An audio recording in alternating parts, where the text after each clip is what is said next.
the Brown Pundits Browncast. Hello and welcome to another episode of Brown Pundits Browncast. My name is Maneesh Taneja.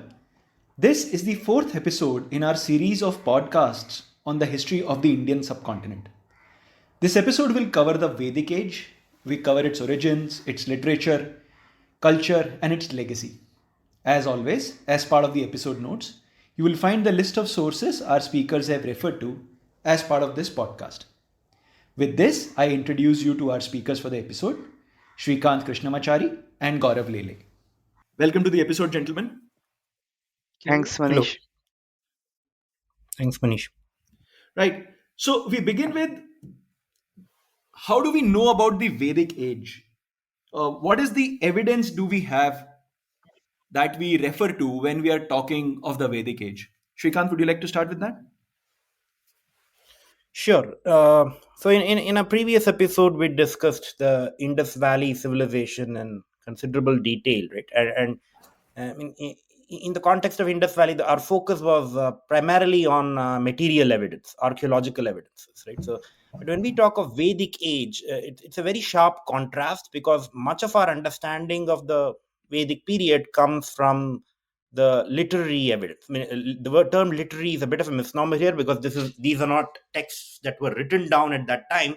They originated as a bardic tradition, right? But we do have the text with us now, and it's an enormous body of literature which we call the Vedas, right? So our understanding of this whole period from about 1500 BCE till about 500 BCE, it stems primarily from the Vedic corpus, as opposed to the archaeological evidence, which is not quite as rich. I mean, of course, we can identify several cultures from the archaeological record during that same period. Like you have the ochre-colored pottery culture, the Gandhara Swat culture, the black and red ware culture, painted grey ware culture. Right? But so archaeological evidence has its place, but it doesn't tell us much about who these people were, what they thought of themselves, right? Or what were their religious ideas, right? But much of that comes from the Vedic literature. So that's a sharp contrast to what went before the Vedic period, where we rely almost entirely on the material evidence, right? As far as the literary evidence is concerned, there are basically, I would say, two types of evidence. Firstly, you have the Vedic literature, which is enormous in its extent, and it was composed over a very long period of time, right? So you have the Samhitas, the Brahmana literature, the Aranyakas, and the Upanishads, and this the composition of this literature spans almost 1,000 years, if not more than that, right? But this literature is not exactly historical in nature, right? So these are not necessary. Their concern is not history per se. These are primarily religious texts, right? So their concerns are very much religious, and you might glean something about the history of the period from these texts, from the individuals they mention, from certain aspects of daily life that they might allude to, but that is not their chief concern, right? So that's one limitation of Vedic literature, right? So even though it's enormous in its extent, it doesn't tell us much about the history of the period. But then we also have a second type of literary evidence which also pertains to the Vedic age, but these were composed much later, and these are layered texts. And by that, I'm primarily referring to the Itihasas and Puranas, right? So you have two Itihasas, right? You have the Ramayana and Mahabharata, and then you have the enormous body of Puranic literature, right? These texts, to a significant extent, they do discuss the events that are placed in the Vedic period, particularly the Middle Vedic period, right? Roughly between 1300 to 800 BCE, right? They do discuss events of that period, and their concern is very much historical in the sense that they are definitely attempting to uh, document the distant past, right? But one big qualifier here is that these works were not necessarily composed in the Vedic period. At least the composition may have started in the Vedic period, but the Itihasas and Puranas that we have with us, they are not from the Vedic period. These are layered works. They have been redacted n number of times, right? They are composed in epic Sanskrit, which is a completely different register of Sanskrit from the Vedic dialect, right? And represents a later stage of the language evolution, right? And as a result, it is a less strict tradition, so to speak, because you're recalling events that happened several hundred years uh, prior to the current version of these itihasas and puranas which exist, which comes from a much later time, right? But you could learn a fair amount about genealogies and several personages who existed in the Vedic period, even from itihasas and puranas. So again, just to summarize a bit, basically you have these two types of evidence. You have the Vedic evidence, which are more like tape recordings from that period, right? So they refer to contemporary events, but only in passing, because their concern is primarily religious. These are not exactly history works. And then you have the remembered Smriti literature from later times, the Itihasas and Puranas, which also discuss the Vedic period, but they are from a much later time and hence kind of less reliable, right? Even though their concern is very much with history. And as far as the dating of these texts is concerned, again, the dating primarily relies on linguistic analysis, right? It's because we really don't have any writing from that period. We don't have inscriptional evidence. In fact, from the whole of the Vedic period, the whole period from say 2000 to 500 BCE, perhaps the only inscription 600 BC, perhaps the only inscriptional evidence that survives is from the Mitanni region in Syria, right, where you have a very early form of Indo-Aryan being attested. Right? So you have a treaty that discusses Vedic gods, and there's a horse trainer's manual in cuneiform, and that's not even in India, that's in Syria, right? And that dates to roughly about 1400, 1300 BCE, right? So that is the only inscriptional evidence that we have from this Vedic epoch, so to speak. It's not from India. So we don't have any evidence of any inscriptional evidence of Vedic literature from that period, right? So we are primarily relying on texts which originated as an oral tradition, not just the Samhitas, but even the ritual literature and the Upanishadic literature. All of these large bodies, large literary works were composed orally, right, and transmitted orally, right? They were written down, of course, much later in historical times, but they were not exactly how should I put it? They they originated as an oral tradition. There's no inscriptional evidence for the same, right? So that's one major qualifier that we have to keep in mind when we discuss the dates of these texts. Right? I'll probably stop. Right. Right. Gaurav, your thoughts? Yeah, so I sort of agree with what Shrikanth had to say. So, in sharp contrast with what we discussed in our previous episode, here we have a lot of textual evidence or a lot of literary evidence, and the archaeological evidence is sparse, so to speak. That does not mean that we do not have any archaeological evidence. As Shrikanth alluded to, one of the cultures which is defined from its pottery type, called as painted grey ware, is typically associated with the Vedic age. So that culture spreads, like it spreads from Punjab right up to North Bihar, if I'm not mistaken, and that had a particular type of pottery. And along with, so there are more than 1,000 painted grey ware sites in North India, which correspond to the Vedic age, so to speak. So that is around the time 1000 BCE to 500 BC, or some 200 300 years before that as well. So that is one thing. And about the lack of inscriptional evidence, so even when we end the Vedic age, even then we have a paucity of inscriptions. So I think the earliest inscriptions, well-known inscriptions from India, are the Ashokan Edicts, and I'm not remembering if we have anything before that. So that is that is one of the reasons why there is a lot of discussion and debate about dating the Vedic age.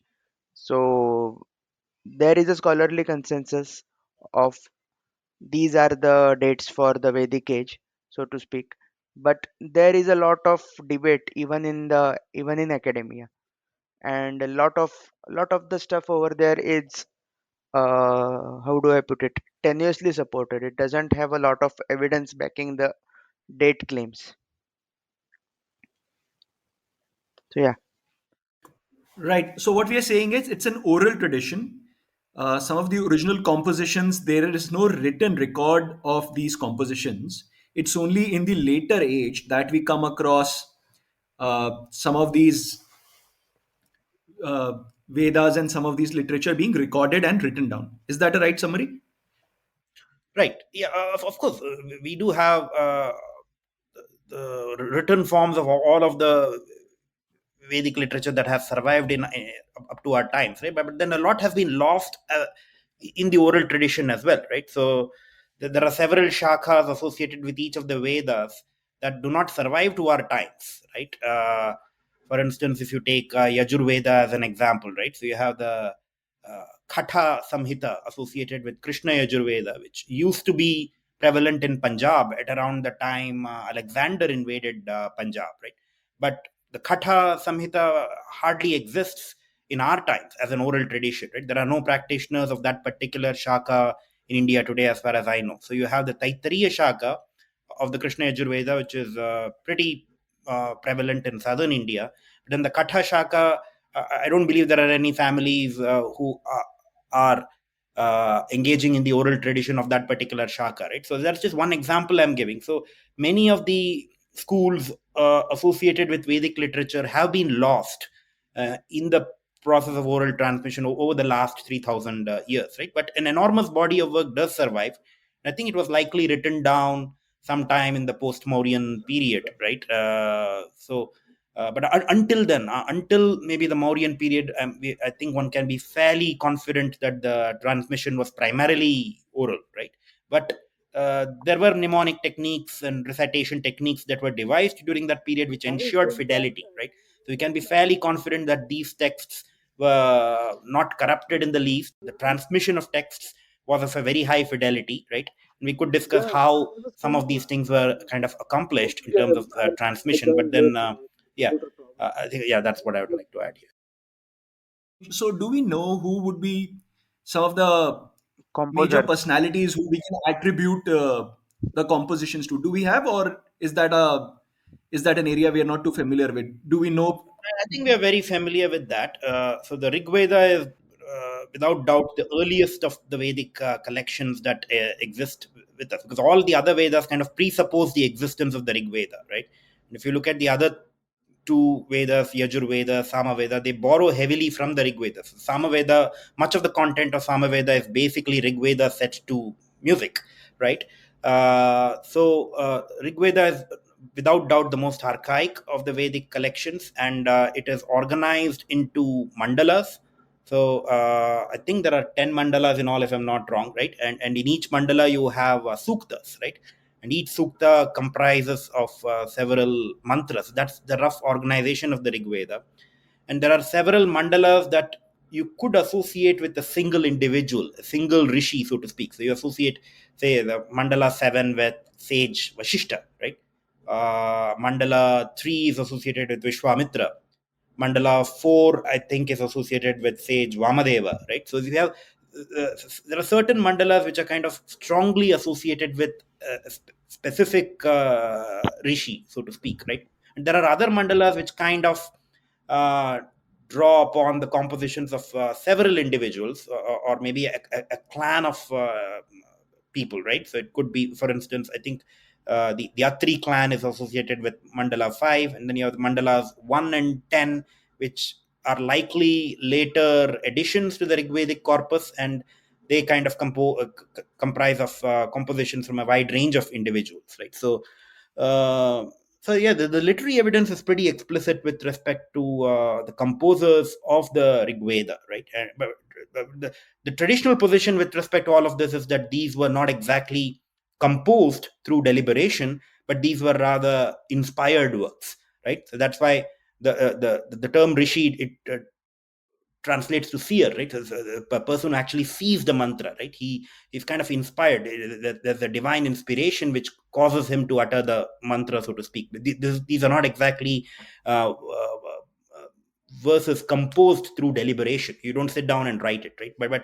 That would be the traditional position. Having said that, the Vedas themselves don't see the mantras that way, right? So within the Vedas, I think there is mention of a sage composing a mantra the way a chariot maker makes a wheel, right? There's an analogy drawn which suggests that there is deliberation involved here, right?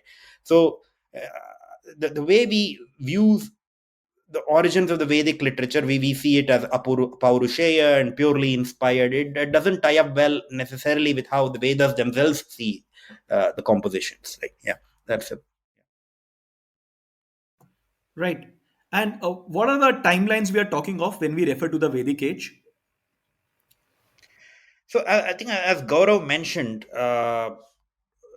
dating the Vedic texts is an extremely hard exercise, given the fact that there is no inscriptional evidence that has survived to our times, right? None in India whatsoever until we reach the Mauryan period, right?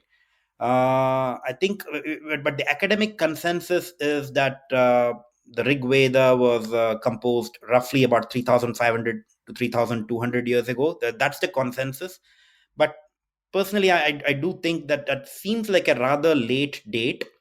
One primary reason why the Rig Veda, the early portions of the Rig Veda are given such a late date, it's roughly 1500 to 1200 BCE, is because the language of the Rig Veda has kind of strong similarities with the Indo-Aryan attestation that you have in the Mitanni inscriptions, right?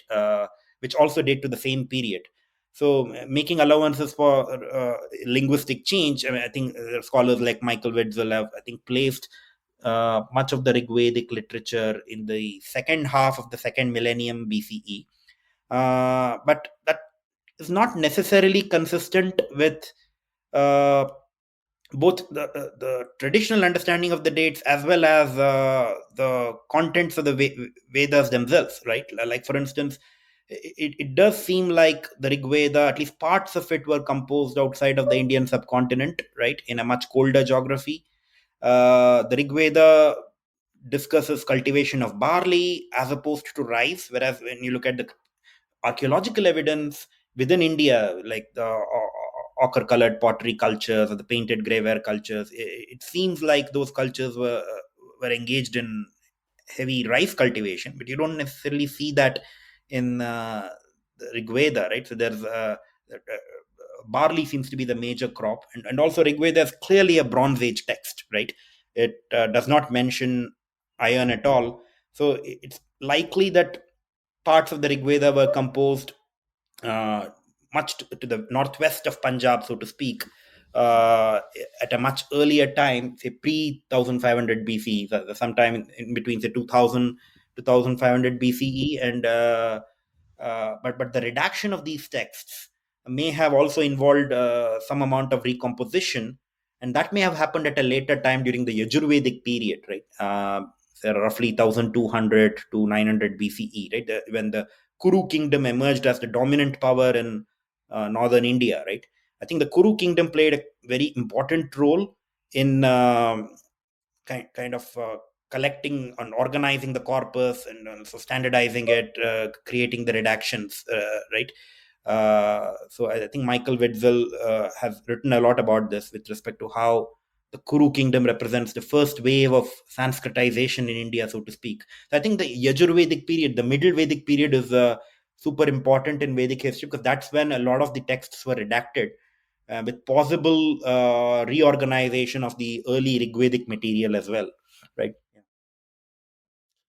So about from 2000 BC is approximately when? So between 1500 BC to 2000 BC is when we would say the Vedic age really starts, is it?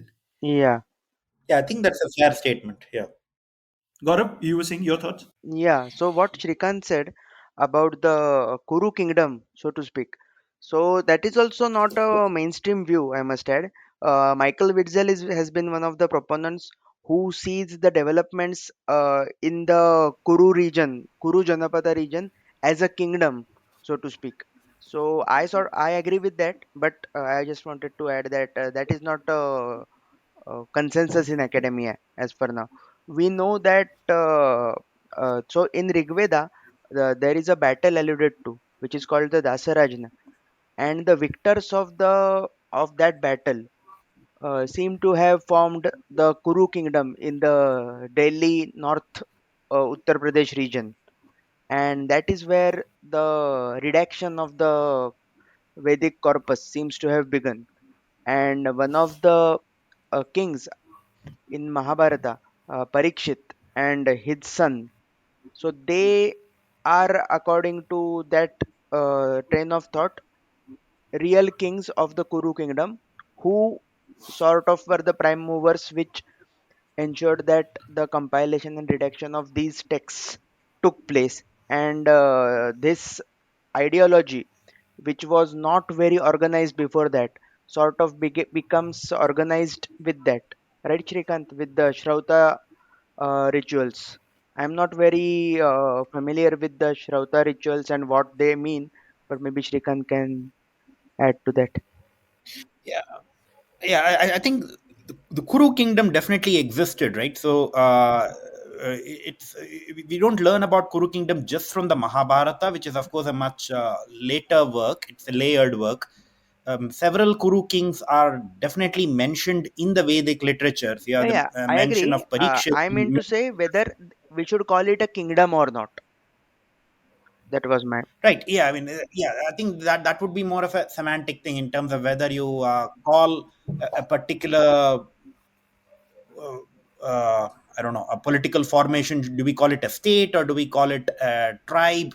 But these were definitely settled people, right? Yeah, Because they had, because when we look at the Yajurvedic evidence, the evidence in the Yajur Veda. Let's take the Shukla Yajur Veda, the Madhyandina recension of the Vajasani Samhita, right? If you look at the 30th chapter of the Yajur Veda, it discusses an extremely settled society with a wide range of occupations, right? Can probably encourage listeners to refer to that text. So I think that particular text, it discusses a wide range of manufacturers and professionals, like say Manikara, a bead maker, right? Or Peshashkari, a garment maker woman, right? Hiranyakara, a goldsmith. Koshakari, a box maker woman, right? So obviously this suggests that the society was very much settled by that period, the Middle Yajurvedic period. These were not pastoralists; they were very much entrenched in northern India, and I see no reason why it could not have been a kingdom, right, as opposed to a tribe, right? I think Witzel is justified in regarding the Kuru kingdom as the first major state in modern in India, right? For which we have a historical record. And many of the Kuru kings, they are discussed in the Vedic corpus. Like for, I think Gaurav, you mentioned King Parikshit, who of course most of us know from the Mahabharata, but he's also mentioned extensively in the Atharva Veda, also if I'm not wrong in the Yajur Veda, right? So clearly the Kurus are they loom large in the Vedic literature, particularly in Atharva Veda and Yajur Veda, right? So it does, and that appears to have been the time when a lot of these texts were organized and redacted, right? So I'm kind of inclined to favor Witzel's view here. Yeah. So we are saying this is an era that starts at about 2000 BC, and should we say culminates, or we say somewhere around 500 to 600 BC we sort of reach the next phase of the Indian history. And would it be fair to say that that's when the post Vedic age era starts? yeah, Yeah, just one comment I'd like to add. Very hard to place a boundary and say that, hey, this is when the Vedic age ends, because the Vedic culture is a continuing culture, right? So Sure, we are sure. still influenced. We're kind of still Absolutely. influenced by the Vedic ideas to this day, right? And even if you look at the Vedic corpus, the compositions continued well into the Buddhist period, right? So several Upanishads. I'm talking about important Upanishads here, not just the marginal ones which are not kind of canonical, so to speak. Several important Upanishads, like say the Shvetashvatar Upanishad, they are likely composed post 500 BCE, right? It's very hard to draw a line and say that, hey, after this particular century, right, there was no composition of Vedic literature. I think the tradition continued uh, well into the beginning of the Common Era, right? So maybe several centuries into the Buddhist period. But yeah, you could say that bulk of the Vedic literature was composed, at least in the form in which it has survived, between say 1500 and 500 BCE. Yeah. Right. So, what do we know about the non Vedic kingdoms of this era? Within the Vedic corpus, I think there is mention of uh, Shalvas, a tribe. They appear to have been a northwestern Indo-Aryan tribe who likely played a role in the overthrow of the Kuru kingdom at some point. I don't know. They definitely had their squabbles with the Kuru kingdom. I think they are described in Mahabharata and maybe even in the Vedic corpus as being not adequately Vedic, right? They seem to have been outsiders from in a cultural sense, right? And even among the more well-known clans, right?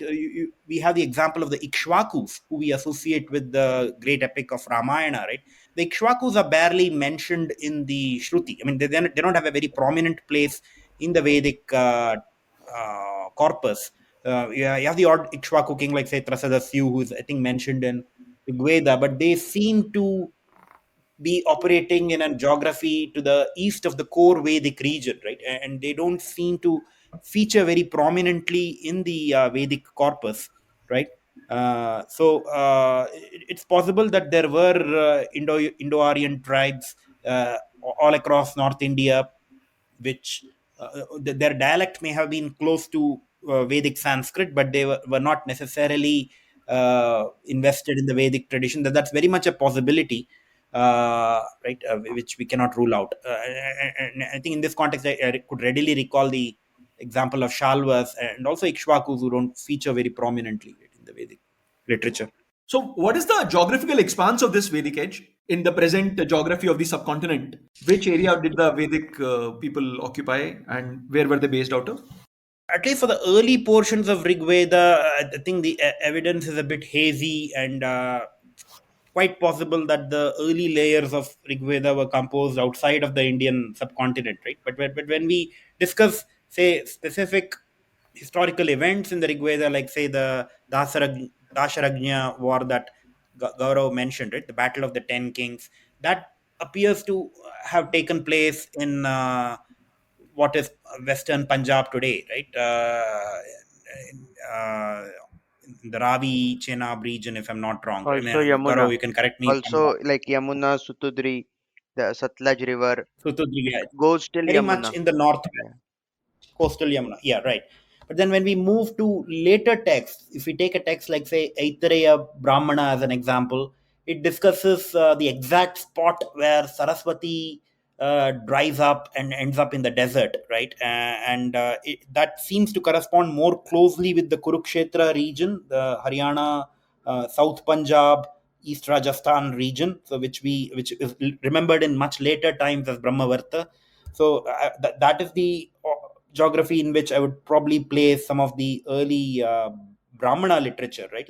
Like Aitareya Brahmana or Panchavimsha Brahmana, right? Given the fact that they have references to the Saraswati River, uh, which they may have picked up from earlier indigenous cultures like the Harappans, right? It doesn't necessarily have to be contemporaneous with the drying of Saraswati. Nevertheless, it's worth a mention. But then when we look at the archaeological record, a lot of the painted grey ware sites are from further east, right? In the Kuru Panchala region, western Uttar Pradesh, central Uttar Pradesh, right? So I think Ahitchatra is a very important site. It's probably one of the largest painted grey ware sites. I think that corresponds to modern Bareilly in western UP. Then you have sites like Shravasti, and then as we move to the next period in the archaeological record, right, like the northern black polished ware culture, I think many of those sites are further east, right, in central and eastern Uttar Pradesh, right? So clearly there's a movement from the northwest to the southeast that is, I think, unmistakable in the archaeological record, as well as from the stray literary references which we can uh, glean from the Vedic corpus. Yeah. Gaurav, your thoughts? Yeah, so this is something we discussed in an earlier episode as well. So the Kuru Panchal region corresponds to the Delhi region, some parts of Uttar Pradesh, some parts of Uttarakhand, and some parts of Punjab, Haryana. So that seems to be the geography of that. But Shrikant can correct me if I'm wrong. The later Vedic compositions, uh, especially the Yajur Ved, that seems to correspond correspond to some eastern regions, right? Gangetic plain, or so to speak, and also the uh, what are the geographies, Shrikant, of the Brihadaranyaka and Chandogya Upanishad? Do they, like, if I'm not mistaken, they also talk specifically about the geography? The king of Videha is mentioned in Brihadaranyaka Upanishad, right? That is right. Yeah, but then we are basically making the assumption that the Janaka or the king of Videha mentioned in early Upanishadic literature, uh, he- those personages correspond to the same Videha kind of discussed in later Right, Itihasa right, right, literature, right? right. Where we place, and that's an assumption. It doesn't necessarily need to be true, but yeah, I think it's a fair uh, assumption to regard the early Upanishadic literature as having been composed in the Gangetic plain, or maybe the eastern part of the Gangetic plain, right, in what is eastern UP and Bihar Bihar, today. I think Nepal. that's a fair. Right. Krishna Yajur Veda, I think, discusses the Kurus. I suspect we need to place it uh, much further west. And the certain schools of the Krishna Yajurveda, like I think I briefly alluded to the Katha Samhita, right? Many of the practitioners of that school were, I think, present in Punjab, as per the historical record, at around the time Alexander invaded, right? So that's no longer a thriving school in our times. So it does seem like the the Yajurveda definitely has its origins further west, in the Kuru Panchala region, as opposed to the eastern portions of Gangetic Plain. Right. So we're talking of primarily what is now in Pakistan, Punjab, going all the way up to eastern UP. So that's where we are saying the geographical expanse of the Vedic people would be. Would that be a Yeah, fair and assumption? here we're only, yeah, I think so far we've only discussed uh, Samhitas, Brahmanas, and the early Upanishads, right? Right. Uh, but we also have the later Vedic literature, the Sutra literature, which kind of attempts to kind of understand the earlier corpus. Like if you have the Shroutha literature, you have the Shroutha Sutras, Bauddhayana Shroutha Sutra, and then you have his somewhat younger contemporary, I think, the Apastamba Shroutha Sutra, Apastamba Grihya Sutra. Many of these individuals are, I think, placed further down south, maybe in the upper parts of the Deccan. That's a possibility, because I think Apastamba's texts discusses not makes the distinction between northerners and southerners, right? If I'm not wrong, and I don't know what north versus south means in this context. It could just be the lower part of the Gangetic Plain and the upper part of the Gangetic Plain, for all you know, right? But it's a possibility that some of these later works, the Dharma Sutra literature, the early Dharma Sutra literature, was composed maybe maybe sometime between, say, sixth and third century BCE, right? And it's possible that some of these compositions happened in Upper Deccan, and that's kind of backed even by the evidence that we have today. I mean, a lot of the adherents of the Apastamba school are primarily in southern India today, if I'm not wrong, right? So it's possible, and even some of the gotras, like say the Vadula Gotra, which turns out to be my Gotra. Vadula Gotra is found only among southern Brahmins. It's not found in the north at all. So possibly the originator of this Gotra, the sage Vadula, is probably a native of Deccan, right? So belonging to the very late Vedic period. So that's just speculation on my part. I can't be certain about these things. No, sure. Interestingly, if you speak to conventionally, if you speak in India now, the understanding is people who believe in these Vedas, people who follow the Vedic traditions, Vedic literature, and who feel very passionately about it, would date these itihasas and the literature to thousands of years old. So they wouldn't sort of believe that, no, this is written 1500 BC or 1800 BC. Whereas if we look at the way modern history is taught and the way we've been discussing it. So this conflict between the believers who believe that no, these are our gods, these literature and these compositions go back thousands of years, and the modern way of studying history where we are trying to date them, and these dates fall somewhere between 500 BC to 2000 BC. How do we, any comments on this divergence in view and how these things are dated? I think that for the traditional chronologies, we rely mostly on the itihasas and Puranas, right? And these are layered works, and they've been composed over a long period of time. I think they're in their present form, they were likely kind of finalized in during the Gupta period, right? They were composed over a very long period of time, right? And these are the texts which discuss chronologies and genealogies. The genealogies are not discussed in the Vedic literature. The Vedas are not concerned with history. Their concern is primarily religious, right? So I think if in that sense, the evidence with respect to genealogies, it's somewhat anachronistic in the sense because it comes from a much later time, right?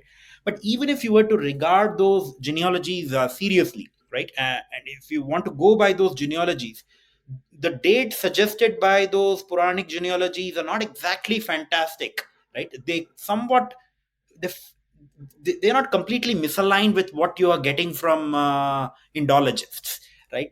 So I can give you an example here.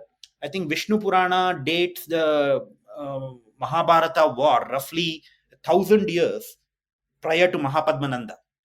Mahapadmananda is roughly corresponds to around 400 BC, if I'm not wrong. I don't remember the dates. So that means if you go by that statement in Vishnu Purana, you would place the great Kurukshetra war around 1400 BCE, right? Which is not that far off from what Indologists claim. So Indologists would likely place the Kuru kingdom, say, between 1200 to 900 BCE, right? So it is not way off, right? So I mean, we tend to be a little harsh on traditional accounts and say that, hey, these traditional accounts are no good. They're not giving us much useful information. But I just gave you an example where the traditional account is not that far off from what the academics consider to be likely, right? And even if you were to use genealogies and kind of try to place, come up with a date for, say, the Bharata king Sudasa, who's mentioned in Rig Veda, right? I think Mandala 7. If you go by genealogies, Puranic genealogies, assuming, say, 15, 20 years per generation, you would likely place him around 1600 BCE. These don't go back 4,000, 5,000 years as you might hear from some certain enthusiasts on Twitter, right? The genealogies themselves are suggesting that King Sudasa likely lived around 1600 BCE, which doesn't seem that fantastic, right? I mean, maybe it's a few centuries older than what Indologists might think likely, but I think traditional accounts definitely need to be considered. But of course, we need to take it with a pinch of salt, given that these are not exactly academic works. These are layered works composed over a long period of time, and they're often anachronistic, right? So they're recalling events from a much later time. These are not contemporary records. Right. So I guess possibly in the popular imagination, it's a more a rhetorical statement. No, our literature and our religion and traditions go back thousands of years.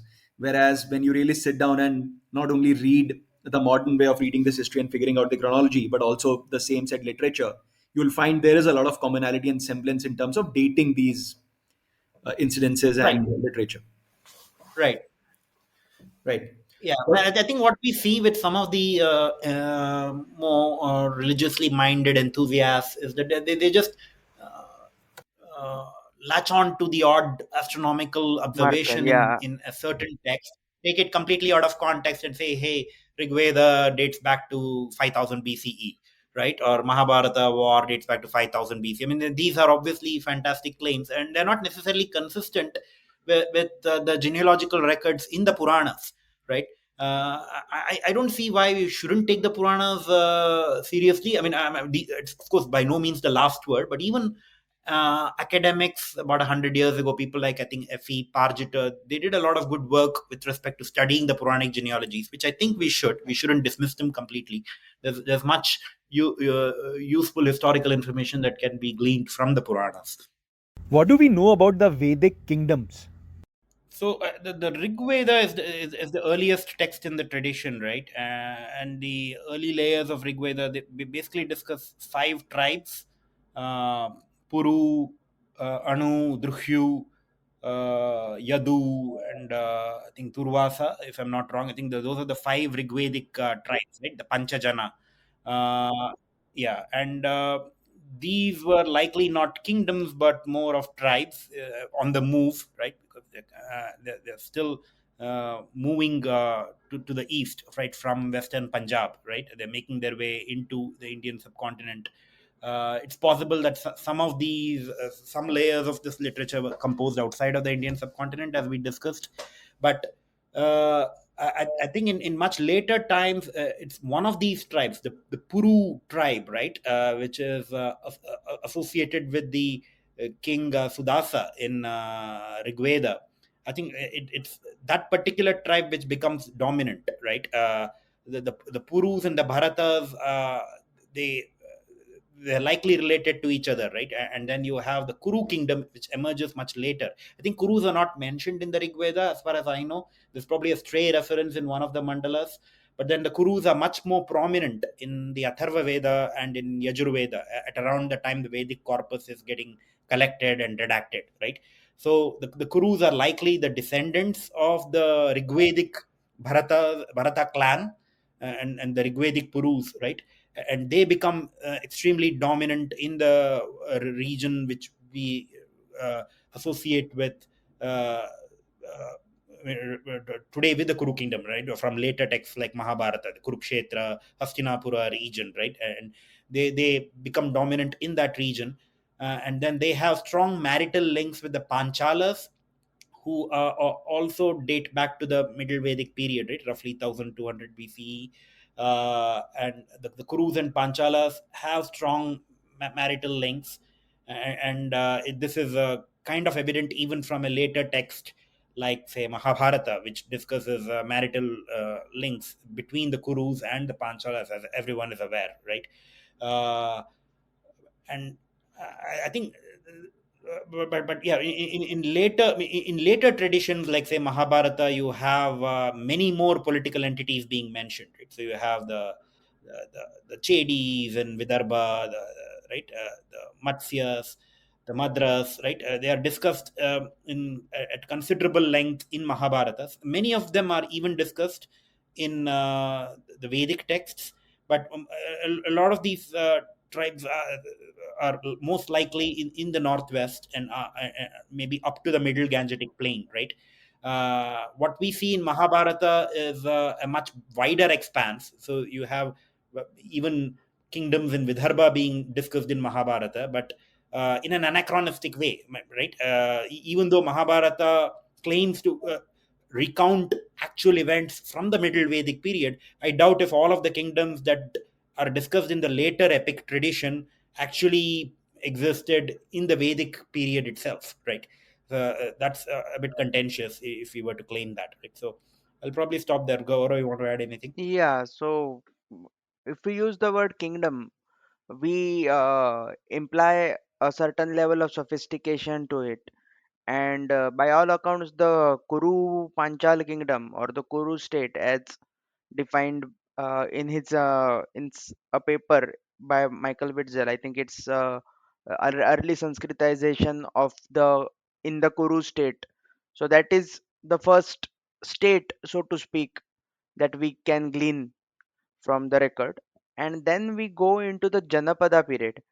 I think the Janapada period corresponds to some time after the compositions of the completion of the Rig Veda. So I think some of the Janapada period might be uh, consequent to the might be parallel to the composition of the later Vedic texts. So there are a lot of records of these Janapadas, so to speak, which actually literally means where tribes put their feet. So that is what we know about the Janapadas. And then we go to the Mahajanapada period, about which we have some 16, 17 Mahajanapadas, which are recorded across the three traditions: the Jain traditions, the Buddhist traditions, and the uh, Brahmana traditions. So from that Mahajanapada, we can do a bit of interpolation and think of what was there before. But we don't know much about that period, the Janapada period, so to speak. Yeah, yeah.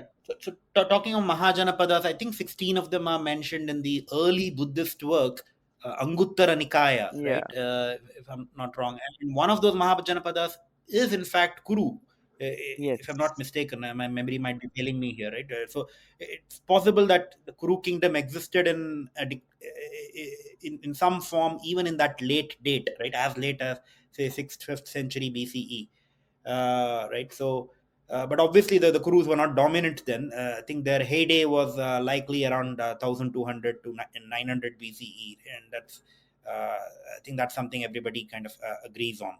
Yeah. So while all this is happening in what would be north, northwest, do we have any sense of what's happening down south, south of Vindhyas? Or are we sort of, when it comes to that, like we discussed in one of the early episodes, pretty much in the area of unknown so far? I'd probably say the area of unknown, right? It's a dark age down south until the time you have an enormous body of literary evidence from the Sangam period, right? Uh, and the Sangam literature was also likely composed and transmitted in as a part of an oral tradition, right? But that's much later. That's post second century BCE, right? Closer to the Common Era. Uh, there are some scattered Tamil Brahmi inscriptions, which may be a little older than that. And then we have the recently unearthed archaeological evidence at a place called Kiyadi, which has gained a lot of attention. But then the conclusions are still we have still not kind of finalized our conclusions from that recent discovery. Right, much of it is still contentious. We probably needn't discuss Kiyadi in the context of this call, right? But yeah, as far as Vedic culture is concerned, I think we need to restrict our attention mostly to uh, the northern part of India, right? Primarily the northwest, and also in later times the Gangetic Plain, right? I think that's fair. But then when we talk of very late Vedic literature, as I discussed, the Sutra literature from 3rd century BCE, right? Uh, m- Many of the authors of the Sutra literature might have operated in Upper Deccan, as I mentioned just a while ago. But one of our Ityasas, the Ramayana, speaks extensively of what is in modern geography, the area of Rameshwaram, Sri Lanka. So, what do we know about the geographical expansion of these Vedic people in with that as context? I think there is a stray reference to the Chera territory, right? In one of the Vedic texts, I think it's Aitareya Aranyaka, which is a fairly early text, but it could be a later interpolation. I don't know. I'm not sure. But there's just one stray reference, right? It's hard to, I don't know, infer too much from that, right? I'd be a little cautious there with respect to drawing any major links between the Vedic period and the Deep South, right? Uh, yeah. Since we are talking of the early kingdoms and since we are talking of early settlements, politically unified settlements, which are some of the earliest cities that we know of from that era? Where were these cities located?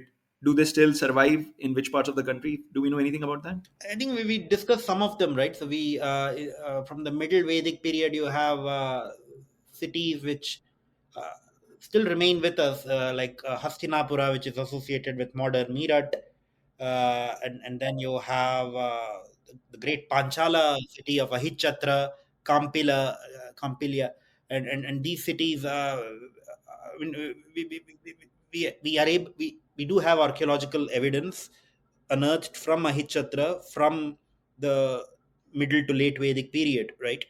Uh, right. So I guess would that answer your question? But these are by no means major cities like the ones we discussed in our previous call. There's nothing to suggest that these cities were as well planned or as extensive as Mohenjo-daro or Harappa or Dholavira, right?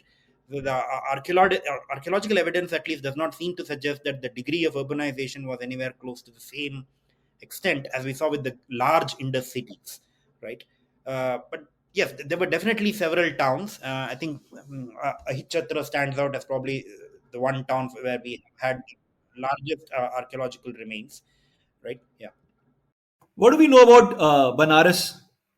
In popular imagination, it's the oldest surviving city in the world. Its history can be traced back to 4,000 years. Do we know anything about Kashi, Banaras, Varanasi, whatever we may call it, from Vedic literature? What do we know about it? I don't recall references on top of my head. I think there might be there are references to Kashi in late Vedic literature, right? And obviously, Kashi is discussed as one of the major kingdoms in Mahabharata, right? So, and Kashi is not too far off from the zone which we usually associate with Ikshvakus, right? Right. So it does seem like many of the Ikshvaku kings are mentioned in the context of Kashi, right?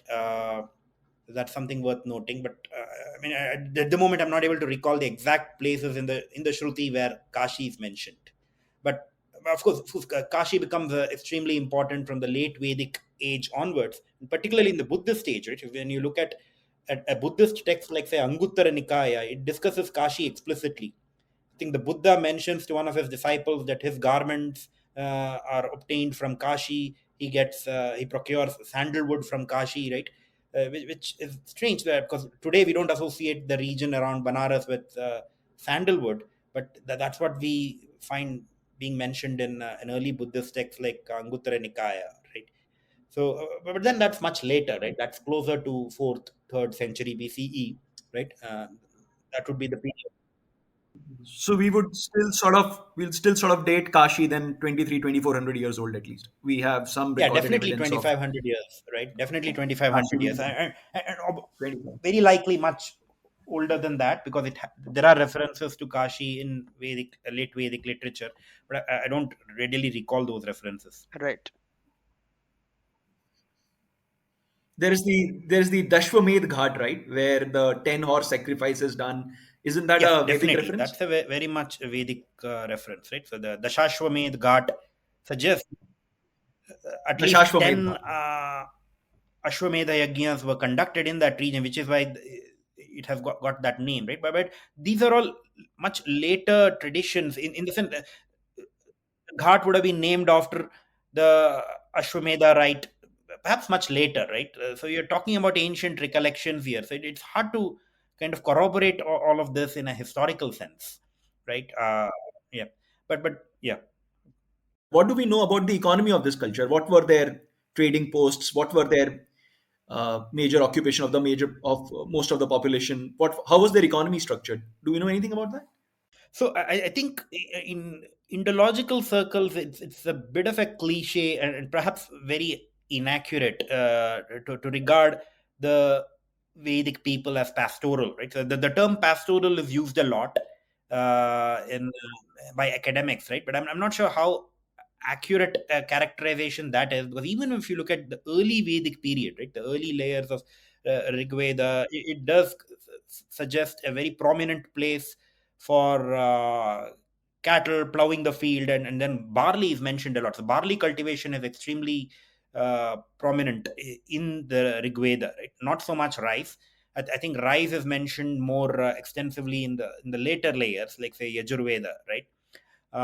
So obviously there was a change with respect to agricultural practices well into the Middle Vedic period compared to the Rig Vedic period, and I think earlier in the call I did mention references to a wide range of occupations in the 30th chapter of the Vajasani Samhita in the Madhyandina recension of Shukla Yajur Veda, right? And I think that particular text discusses a wide range of occupations. I think I mentioned it a little earlier in the call, right?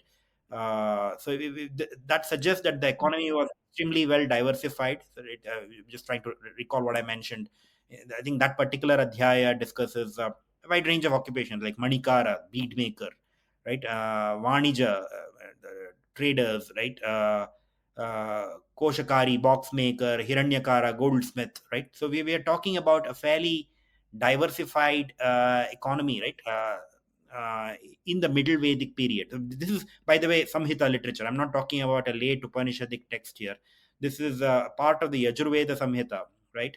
And it it does suggest that the society was extremely well settled by then with large towns, right? And that's also contemporaneous with the emergence of the Kuru kingdom, right? What do we know about science, mathematics, astronomy? What references do we have of the scientific knowledge, and what was the expanse of scientific knowledge in this period? Do we have any surviving texts? Yeah, so when we talk of Vedic literature, there are several Vedangas that are kind of regarded as auxiliary texts, and also viewed as a part of the Vedic tradition, right? So though they are not exactly scriptures, so to speak, right? So we have the several the so-called Vedanga, the limbs of Veda, so to speak. That includes Jyotish, which is astrology, right? And then you have Vyakarana, grammar, and then I'm trying to recall some of the other Vedic limbs. You have the Shulba text, the Shulba Sutra texts, which deal with geometry in the context of the ritual religion, right? And then you have Nirukta, which discusses etymology of words, right? And then you have Chandas, the Vedic limb associated with the study of poetic meter, right? So it does seem like there was an attempt to scientifically kind of systematically study the Vedic literature and which kind of accounts for the development of the disciplines of prosody and grammar and etymology, right? So I think in these respects, the Vedic age was extremely well advanced and not so. And in much later Vedic times, towards the end of the Vedic period, you have the emergence of great grammarians like Panini, right, who came up with the idea of constructing meta rules for language, right, and was one of the greatest linguists of his time and of all time, right, and was had a major impact even on modern linguists, right. And then soon after Panini, I think you had a major commentarial tradition emerging in Panini school, right? You had people like Patanjali who wrote his great Mahabhashya, which is probably the most important commentary on Panini's work. So I think the Vedic sciences were particularly advanced in the context of linguistics and right, and prosody, right? There was a considerable advancement in that regard. And with respect to mathematics, I would say primarily in geometry, right? So you have an early version of Pythagoras theorem. I mean, the first statement of Pythagoras theorem happens in Bodhayana's Shroutha Sutra, right? No, Shulba Sutra, which is, I think, closely associated with Bodhayana's Shroutha Sutra. So Bodhayana was likely a figure in the eastern part of the Vedic region, right? So somewhere in the eastern Gangetic plain, or maybe a little further down south. So his Shulba Sutra, which can be conservatively dated to around 700, 800 BCE, right? It has perhaps the earliest statement of Pythagoras theorem, right? So, prior to that, I mean, you had uh, there was knowledge of Pythagorean triplets among the Babylonians, right? But they did not exactly state the Pythagoras theorem. I think the first statement of the theorem happens in Bodhayana's Shulba Sutra, though the Bodhayana does not provide an algebraic proof. I think the first proof emerges in China, if I'm not wrong, in the Common Era, right? But clearly, many of the geometric ideas were extremely prevalent in the late Vedic period, right? Post 1000 BCE. With respect to astrology, I know I did briefly mention Jyotish, but with respect to astronomy, particularly, right, it gets a little tricky, right? Because it's very hard to separate wheat from chaff and also figure which of our astronomical ideas are from much later times, influenced by the Indo-Greeks, and which of the astronomical ideas are of Vedic provenance, right? because a lot of the major astronomical works are from much later time. We have Varaha, Mihira, Aryabhatta, but they belong to classical times, right? So some of these ideas may have Vedic provenance, right? But some of them might have been inspired by the Yavana influence in the early centuries, or the last few centuries prior to the Common Era, right? So it's very hard to distinguish which of the astronomical ideas that we have in the classical period have a Vedic provenance, right? But having said that, the, there is evidence, I think, in some of the Brahmanas that there was some knowledge of the distances between celestial bodies. Attempts were made to figure the distance, say, between the sun and the earth, or the moon and the earth. There are certain stray references in, I think, Shatapatha Brahmana or Panchavimsha Brahmana. I don't recall, but then I need to. I've not personally studied these texts to vouch for the veracity of these claims, right? Sure. Gaurav, your thoughts? So one thing we can maybe add is around the late Vedic period, there was also some development in surgery per se. So we have the Sushruta Samhita, which can be dated to the early Buddhist age or maybe the late Vedic age. So that is one development. Yeah, that's a good point. Forgot to mention that. Sure. Yes, yes. That's a good point. So, medicine. Right. I'm just thinking if this is a society which is dedicating so many resources to philosophy and maths and science and technology, then it's generating a fairly large amount of consumer surplus, right? Because then the economy is booming. People have money to give the government and the, whosoever the kings have the resources to dedicate to these things. So, is then there a fair deduction that the economy, can we use these as surrogates for saying that no, the economy was, the Vedic people had a very substantial economy to dedicate resources for these fields? I don't think we can make, like, I wouldn't make that conclusion because uh, primarily I think these were the Brahmana Varna, so to speak.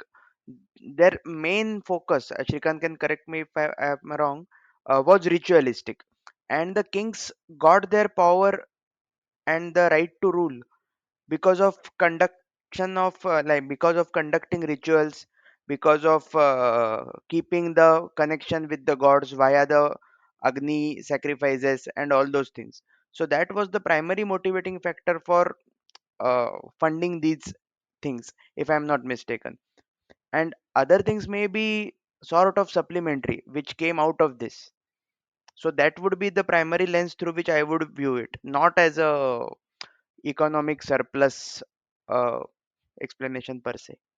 Sure. Yeah, I think that's a fair statement. I think much of the resources were leveraged to conduct extremely elaborate rituals, which did lend legitimacy to the Rajanya class, so to speak, the Kshatriya class, as it's called in later texts, right? So, yeah, I think that's a fair point. I don't believe the early Vedic states were extremely powerful, right?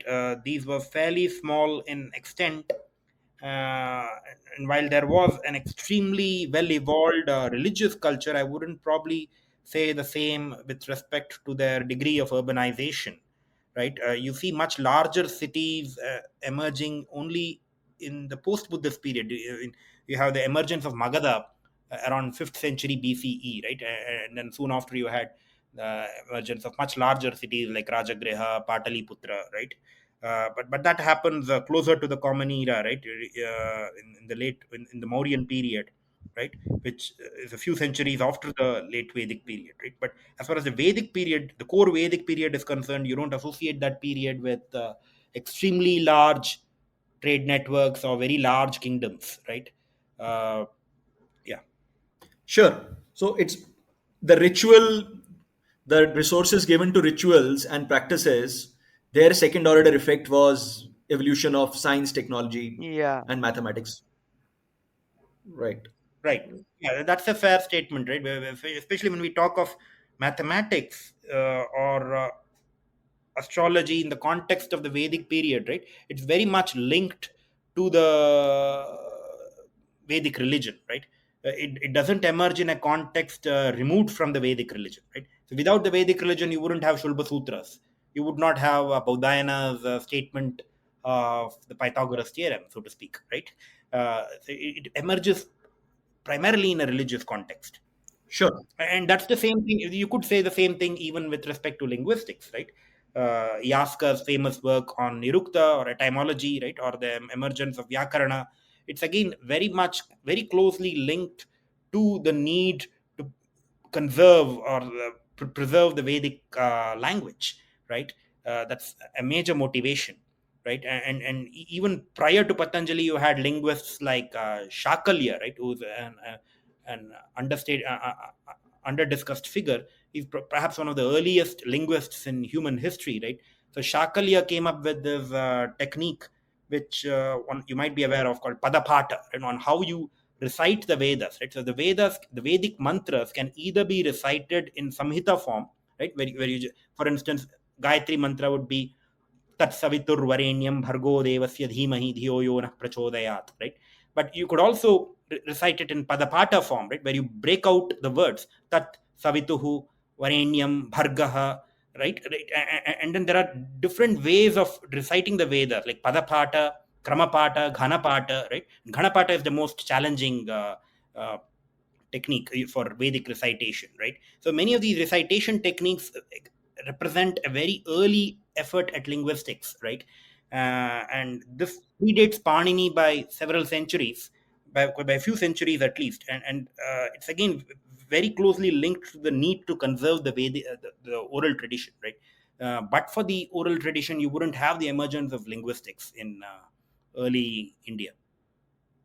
When is the first time do we get to know of the Varna system? When does the Varna system make an appearance? What are its origins? How what what is the Vedic literature that alludes to Varna system, and how has it that evolved? Yeah, that's a good question. I think when we look at the early layers of Vedic literature, there is mention of the three classes, right? Which we see in other Indo-European cultures as well. I mean, I may be wrong here. I mean, I'm not well read with respect to other branches of Indo-European tradition, right? But at least in the early Vedic tradition, there is mention of Brahmanas, Rajanyas, and the Vish, which refers to the people, right? the the fourth Varna, the Shudras, are not mentioned at all in the early layers of Vedic literature. I think it's in Mandala 8.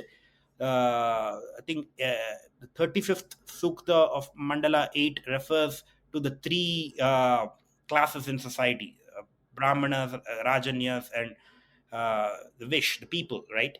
Uh, there is no reference to Shudras, and there's no reason to believe that this is a caste system, or that the Varna identity is kind of being passed on in a in families, right? From it's based on, is it based on birth? That's not super clear, right? It need not be, but there is definitely an emergence of uh, more stratified society in later Vedic, in a later interpolation, likely to the Rig Veda, right? The 10th mandala of the Rig Veda has the famous Purusha hymn, right? The Purusha Sukta, which discusses uh, the four classes of society: Brahmanas, Kshatriya, Rajanyas, Vaishyas, and Shudras, emerging from the primeval being, so to speak, right? And that is probably the earliest reference to Shudras in Indian literature. And that represents, I think, a later stage. Perhaps this distinction between the Aryas, the twice born classes, and the Shudras emerged perhaps in the middle to late Vedic period, when the society was more settled, and the Indo-Aryan clans had gotten entrenched much more deeply in the Indian geography, right? And they encountered other clans who are not necessarily practicing the Vedic religion, or were of a completely different ethnicity, perhaps not even speaking an Indo-European tongue, right? I think that is when you see this Arya non-Arya split emerging, but that's in the later Vedic tradition, right? But if you look at the earliest layers of that tradition, there is a reference to the three classes, not necessarily based on birth, right? But that would be, I think that's the reference which I made to Mandala 8, right? But then you have the fourth Varna emerging in, I think, later Vedic text, but also in Rig Veda, Mandala 10. Right, Gaurav, your thoughts? Yeah, I think apart from what Shrikant alluded to, so we are like the scholarly consensus is pretty sure that the early Vedic era, that is the Rigvedic times, do not have that stratified a society. So, and that also maps on to a non-settled society. So as we go on, go to the formation of the Kuru kingdom, so to speak, we get more defined stratified societies, and that may correlate to the ossification of the varna, so to speak. So that is one thing which we can look like correlate. And yeah, what was like, yeah, that's Yeah, I just want a few comments there, right? When you look at uh, several texts of the Vedic age, not necessarily the earliest text, but even from the middle to late Vedic period. If you take a text like, say, Aitareya Brahmana or Aitareya Aranyaka, I think these texts are attributed to a sage named Aitareya, and the reason he's called Aitareya is because he's the son of Itara. I mean, I don't get the etymology here perfectly, but clearly it's mentioned that his mother is not of a twice born class. She's not necessarily belonging to the top three Varnas, right? I think that's kind of implied, which suggests that even some very major texts of Vedic literature were composed by men who were born to mixed family, so to speak, where the father might be belonging to one of the three Aryan Varnas, right? While the mother might be may not necessarily belong to the same three classes, right? That's evident in the Vedic literature, and even when we look at later traditions there are also traditions like pertaining to certain aspects of Vedic history in the Itihasas. I'd like to give a one example here. There is the tale of uh, the king Vitahavya, right, who was a major king sometime during in the Vedic period, and Vitahavya becomes a Brahmin, so to speak, by taking refuge in the ashrama of Bhrigu, right? So this is an example of a Kshatriya becoming a Brahmana, right? And this is not an isolated example. There are several examples throughout Vedic history, later recounted in the Itihasas and Puranas, of specific Kshatriya individuals becoming Brahmanas, and their lineage then becomes there's almost a change in Varna, right? So all of their descendants today claim to be Brahmanas, but if you look at the origin of the clan, right, the clan was founded by a Kshatriya king. So I'd like to take my own example here. I think my Gotra is Vadula, and if you look at the the history of the Vadula Gotra, Vadula is the name of a rishi who composed the Shroutha Sutra sometime in the late Vedic period. But Vadula himself is a descendant of the king Vitahavya, right?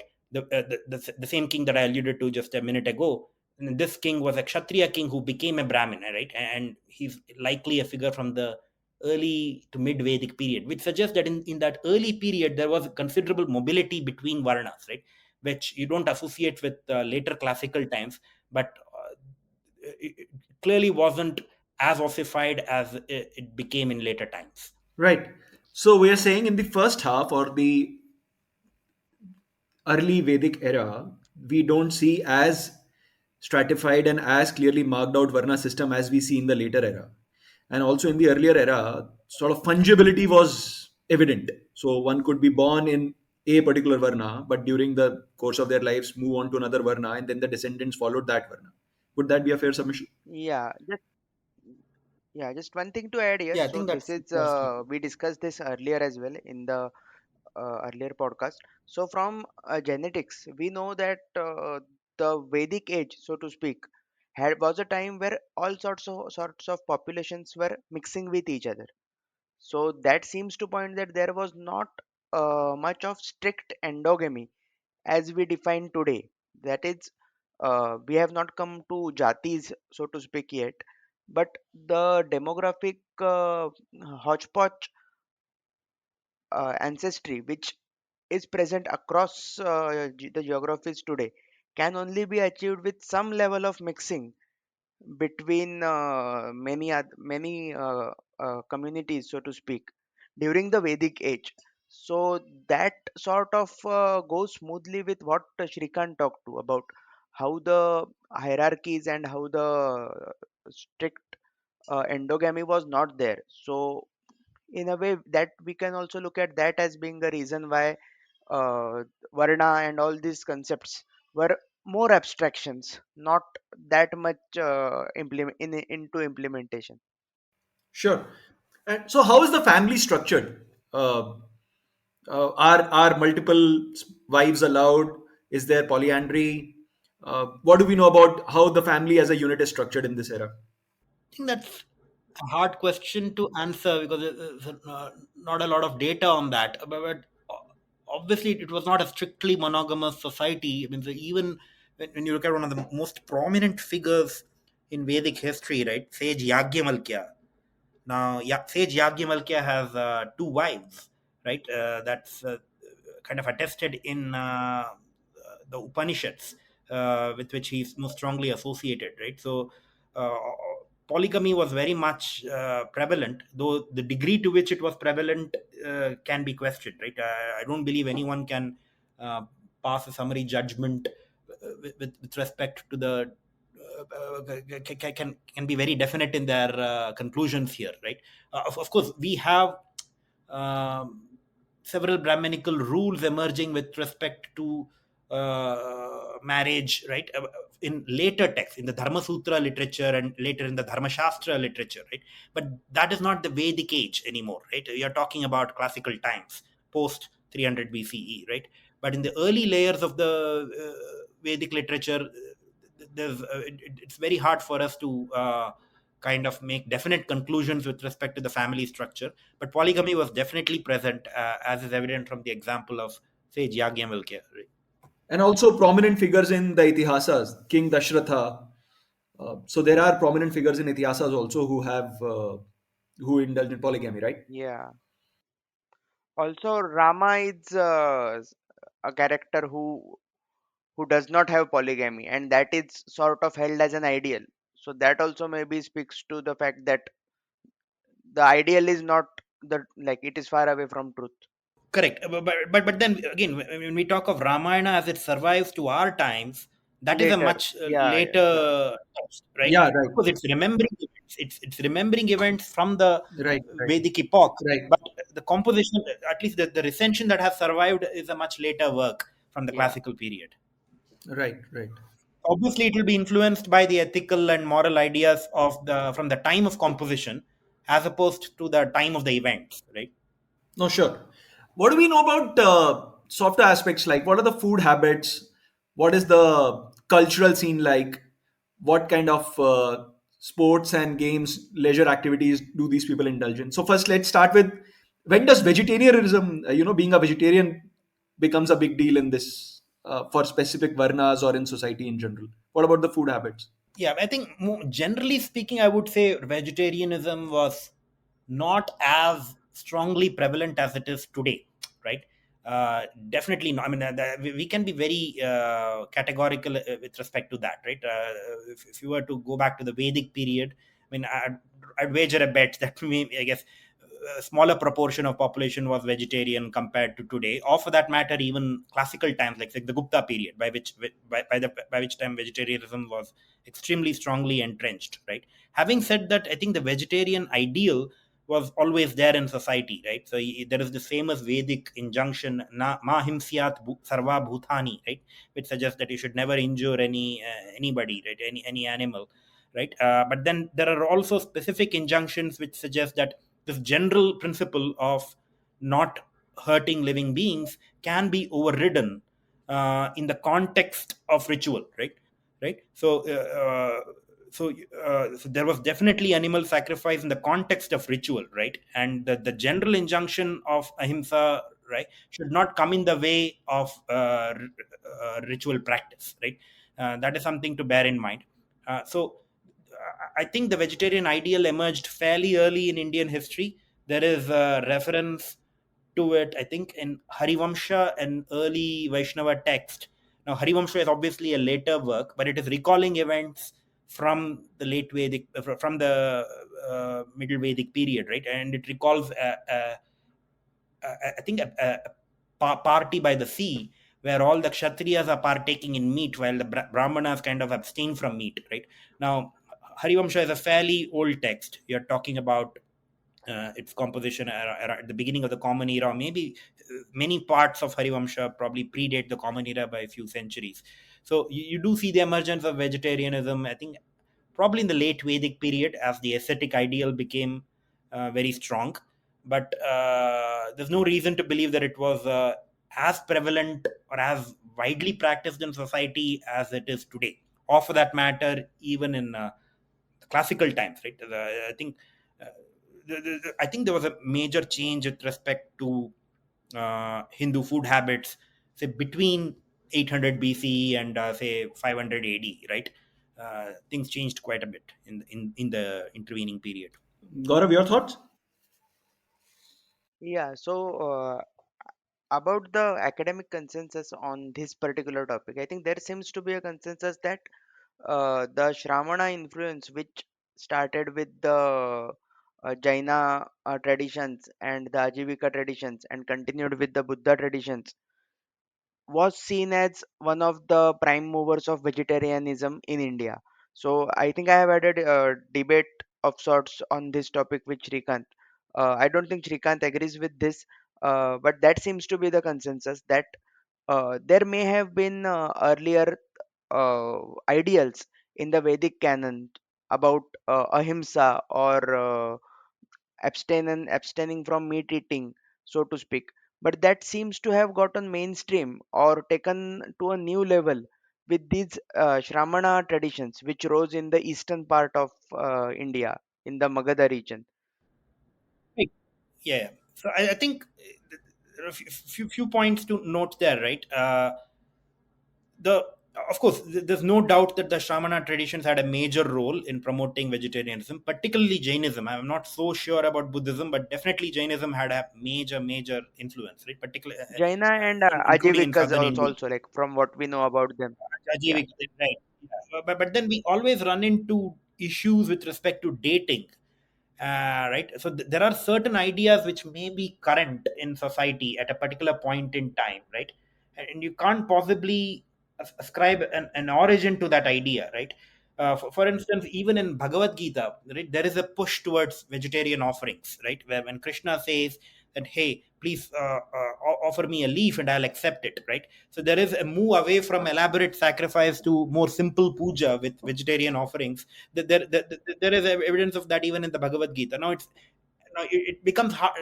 Then you get into a dating issue, right? Does Bhagavad Gita predate the mature Buddhist period, or is it contemporaneous with the mature Buddhist period? One can never agree with respect to these things, right? For all you know, Bhagavad Gita might be predating the mature Buddhist period by a few centuries, right? Again, it could be a layered work. It has taken its current shape over centuries, right? And I already mentioned the example of Brahmanas abstaining from meat in Harivamsha, right? Harivamsha again dates to the early centuries of the last few centuries of the pre-common era, right?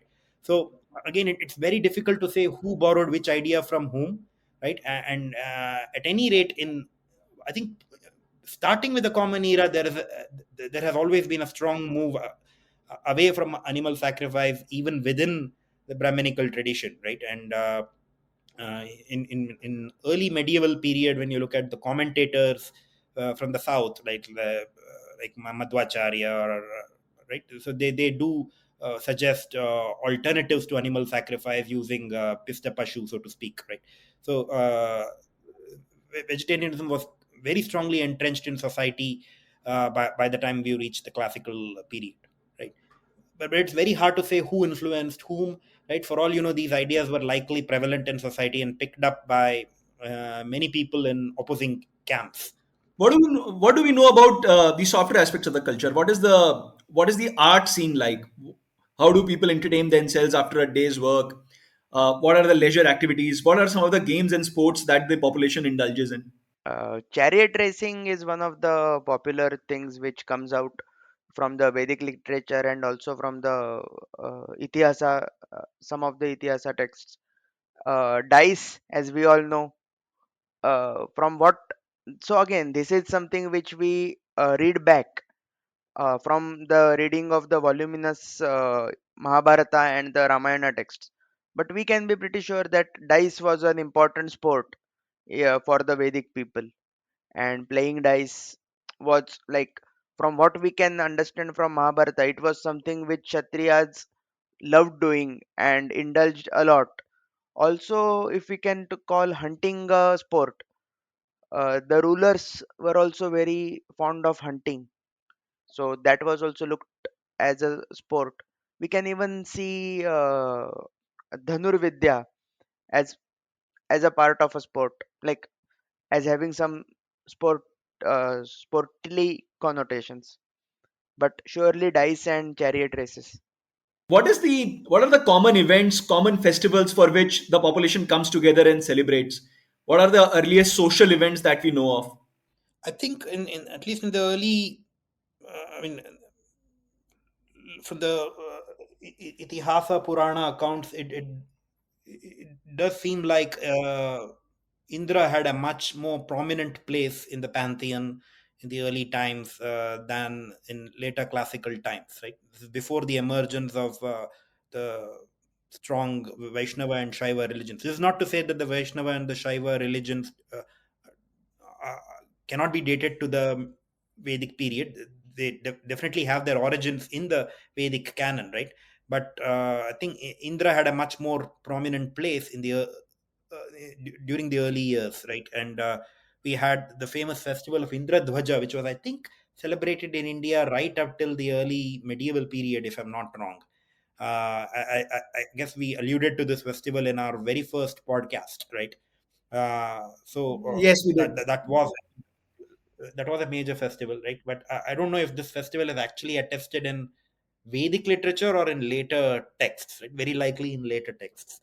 There are also references to how the emergence of theistic religions altered some of the rituals, right? And festivals. Like for instance, in the Vaishnava Puranas, I'm not sure in which Purana is Krishna lifting the Govardhana mountain featuring. I think it's probably in the Bhagavata Purana, maybe in Harivamsha. I'm not very sure, but that does suggest uh, a kind of a reaction against the old religion, so to speak, right? So you have Krishna imploring the people uh, where he's living as an adolescent, right, to stop the uh, the ritual glorification of Indra, right, and this kind of incurs the wrath of Indra. Right, and then Krishna has to intervene and protect the people by lifting the Govardhana mountain. That's one interesting anecdote, a mythical anecdote, which does suggest a change in religious climate with the emergence of theistic strands, right? Like Vaishnavism and Krishna centered devotionalism that emerged post 500 BCE, very likely. Right? Sure. Gaurav? Yeah, so to add to what Shrikant said, so even in the Mahabharata, the Khandav Dahan episode, that is seen as a fight between Arjuna and Krishna and versus Indra. So Agni wants to consume the forest, and Indra is saving the forest, and Krishna and Arjun defeat Indra. So that is also seen as a way in which Krishna sort of beats Indra and becomes the more popular deity, so to speak. So we're saying there were festivals, some of them may have been dedicated to God Indra, Lord Indra, which brought people together, which brought the population together, and that was one of the ways the society sort of celebrated common traditions and common cultures. Would that be a fair summation? There were festivals. One of them that we know of is the Indra Dhwaja festival. Religious festivals. Yeah, but one major qualifier here, though, right, that much of our information, especially on the Vedic period, it is from the lens of the Brahmana Varna, right? Because they are the primary composers of the text, and even when you look at the Itihasas and Puranas, it's mostly a composition of the two Varnas, Kshatriyas and Brahmanas, right? And then you have certain groups like Sutas, which are again of Kshatriya origin, right? So it is from that perspective that the texts are being written, right? But with respect to the larger society, what are the festivals being observed? I mean, we can only infer that the texts are. I mean, I don't know. Yeah, I don't know how to best describe it. I don't believe the texts are kind of representative of all of the cultural life of all geographies and people from all communities, right? I don't believe we can say that. So how does the population entertain themselves? Do we know the origin of theater or any other performing art? What are the popular performing arts of this era? I again, we discussed performing arts in our very first Right, right, podcast, right? right. How the emergence of the primordial drama is described in Bharata Muni's Natya Shastra, right? And I think we discussed Indra Dwaja in that context. Right. But that again is a later text. We are talking about the current version of Bharata Muni's Natya Shastra comes from the beginning of the Common Era, right? It's at best around 2000 years old. It's not significantly older than that, though it could have layers which are much older. But in its present form, it's about 2000 years old, which is by no means the Vedic era, right? Sure.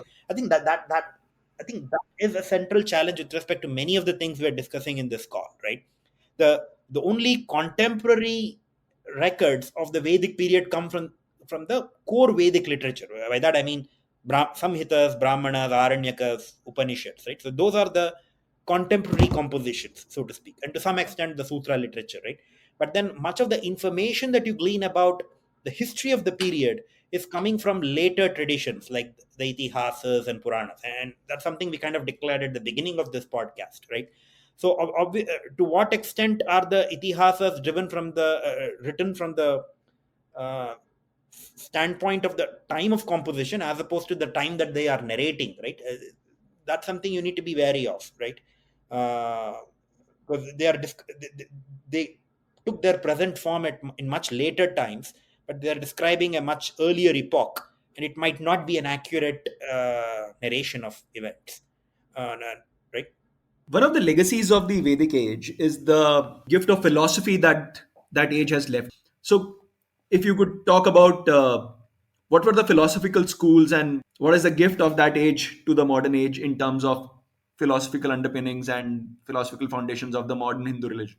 Yeah, I think with respect to philosophy, right? The study of the Veda started pretty early, right? The systematic study of the Vedic corpus perhaps started in the late Vedic period, right? When the Vedas were already of considerable antiquity, and then and several philosophical schools emerged, and two of which survive into much later times. The Purva Mimamsa tradition, which is concerned with the study of the Karmakanda part of the Veda, right? The ritual religion, and then you have the Uttara Mimamsa philosophical school, which we better know today as Vedanta, right?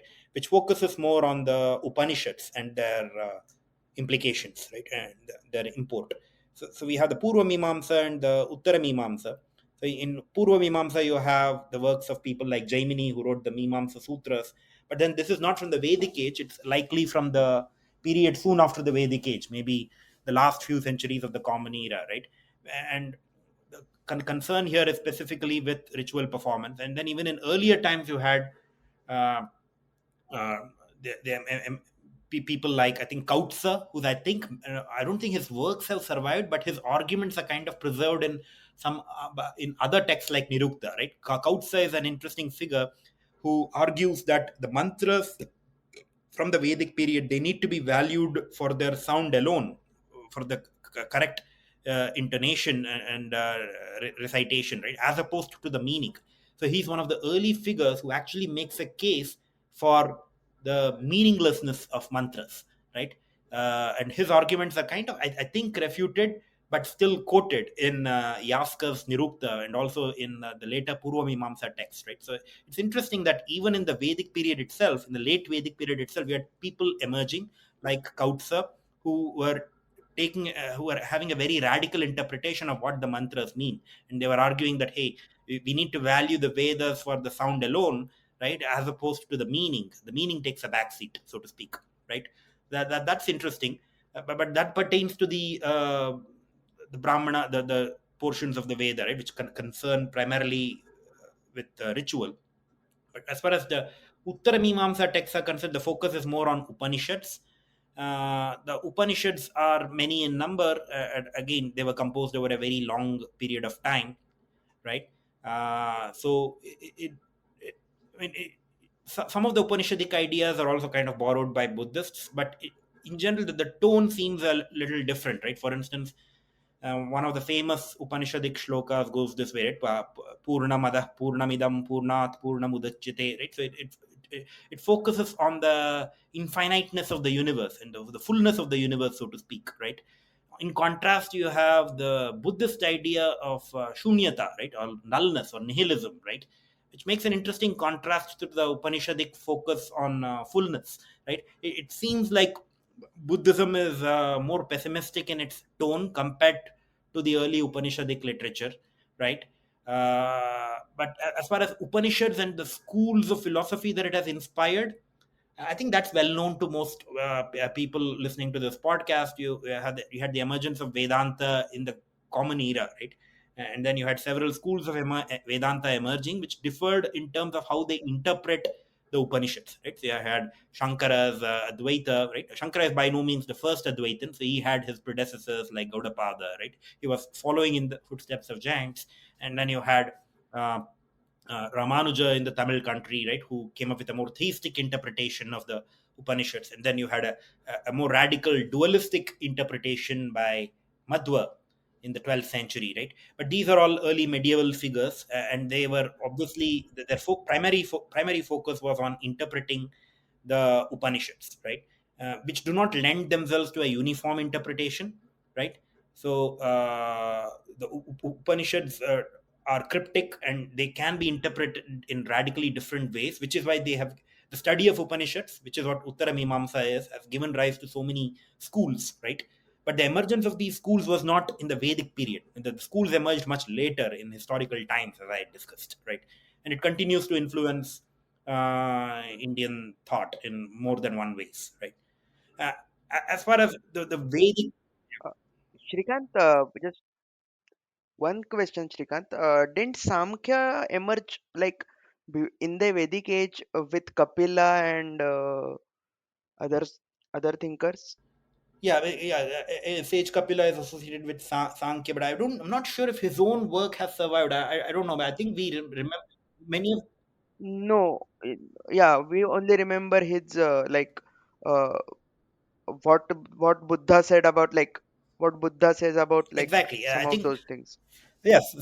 Yeah, it's possible that Sankhya kind of predates um, Buddha, right? And hence belongs definitely to the Vedic age. But then when we discuss Sankhya, it kind of gets a little muddled, right? Because we have later Sankhya thinkers like I forget his name, Ishvara. I forget the later Sankhya thinker. Sankhya who wrote the Sankhya Karika, Ishvara Krishna, if I'm not wrong, right? But that's a much later work, right? So we need to distinguish between the original Sankhya, which is likely of pre-Buddhist Vedic origin, right, and then the Sankhya as it exists in our times, right? Yeah. Right. So, when does Bhagavad Gita make an appearance?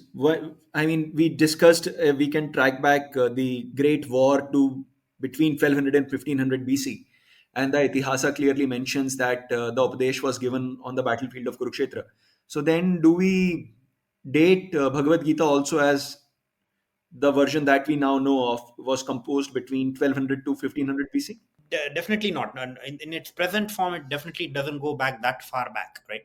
Of course, it is recounting events which happened in the Middle Vedic period. Of course, we could always question the accuracy of the recounting, so to speak, right?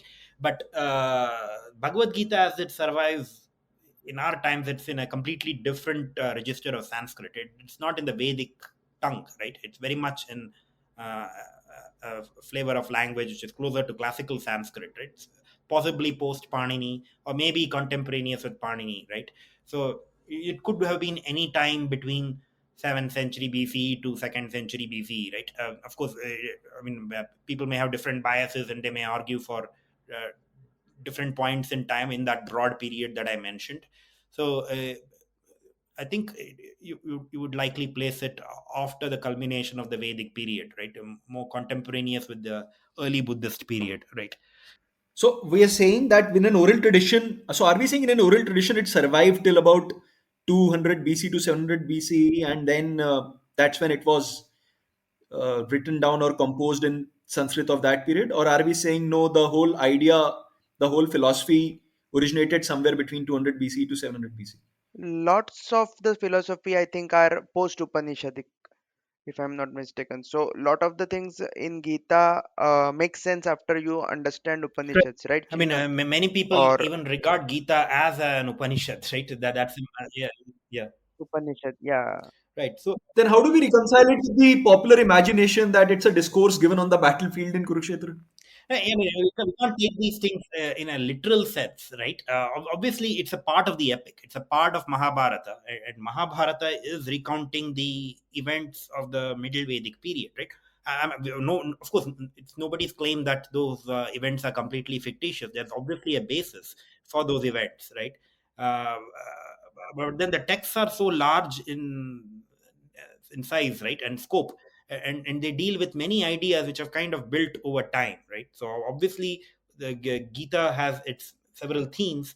Many of these themes likely emerged in the late Vedic period, right? And it kind of got crystallized around the time we mentioned. So one of the things, Manish, which we can even from a layman's perspective look at Mahabharata and some of the philosophy, especially in the Shanti Parva, or also in some parts of Gita, if I'm not mistaken. I think I am more sure about Shanti Parva. Is the criticism of the monks, so to speak, who donned saffron or yellow robes and who were bald. So that is construed as criticism of the Buddhas or the Jainas, the Shvetambars, so to speak, in some aspects. So that is why some of the scholars place sections of Mahabharata as a reaction to the rising Shramana traditions, so to speak. So if you go through the text, you can also make out that some of these texts are clearly uh, aimed at countering some of the philosophical thoughts which are coming out of these new and new emerging traditions. So the academic consensus, at least in not consensus but some a mainstream academic thought, is that Gita was part of so-called Brahmanical pushback against the rising popular uh, bu- uh, traditions like Jainism and Buddhism. I'm not sure, like I cannot confidently say anything about it because I have not read a lot of the primary sources, but that seems to be the like one of the I mean, main thoughts. moreover, these are layered works, right? These are not necessarily works composed by Yeah. a single individual at a single point in time, right? There are layers to it. So there could be layers which predate the rise of the Shramana movements by a long margin, right? And of course, there's this possibility of recomposition in the evolving dialect of the time, right? Over a period of time, right?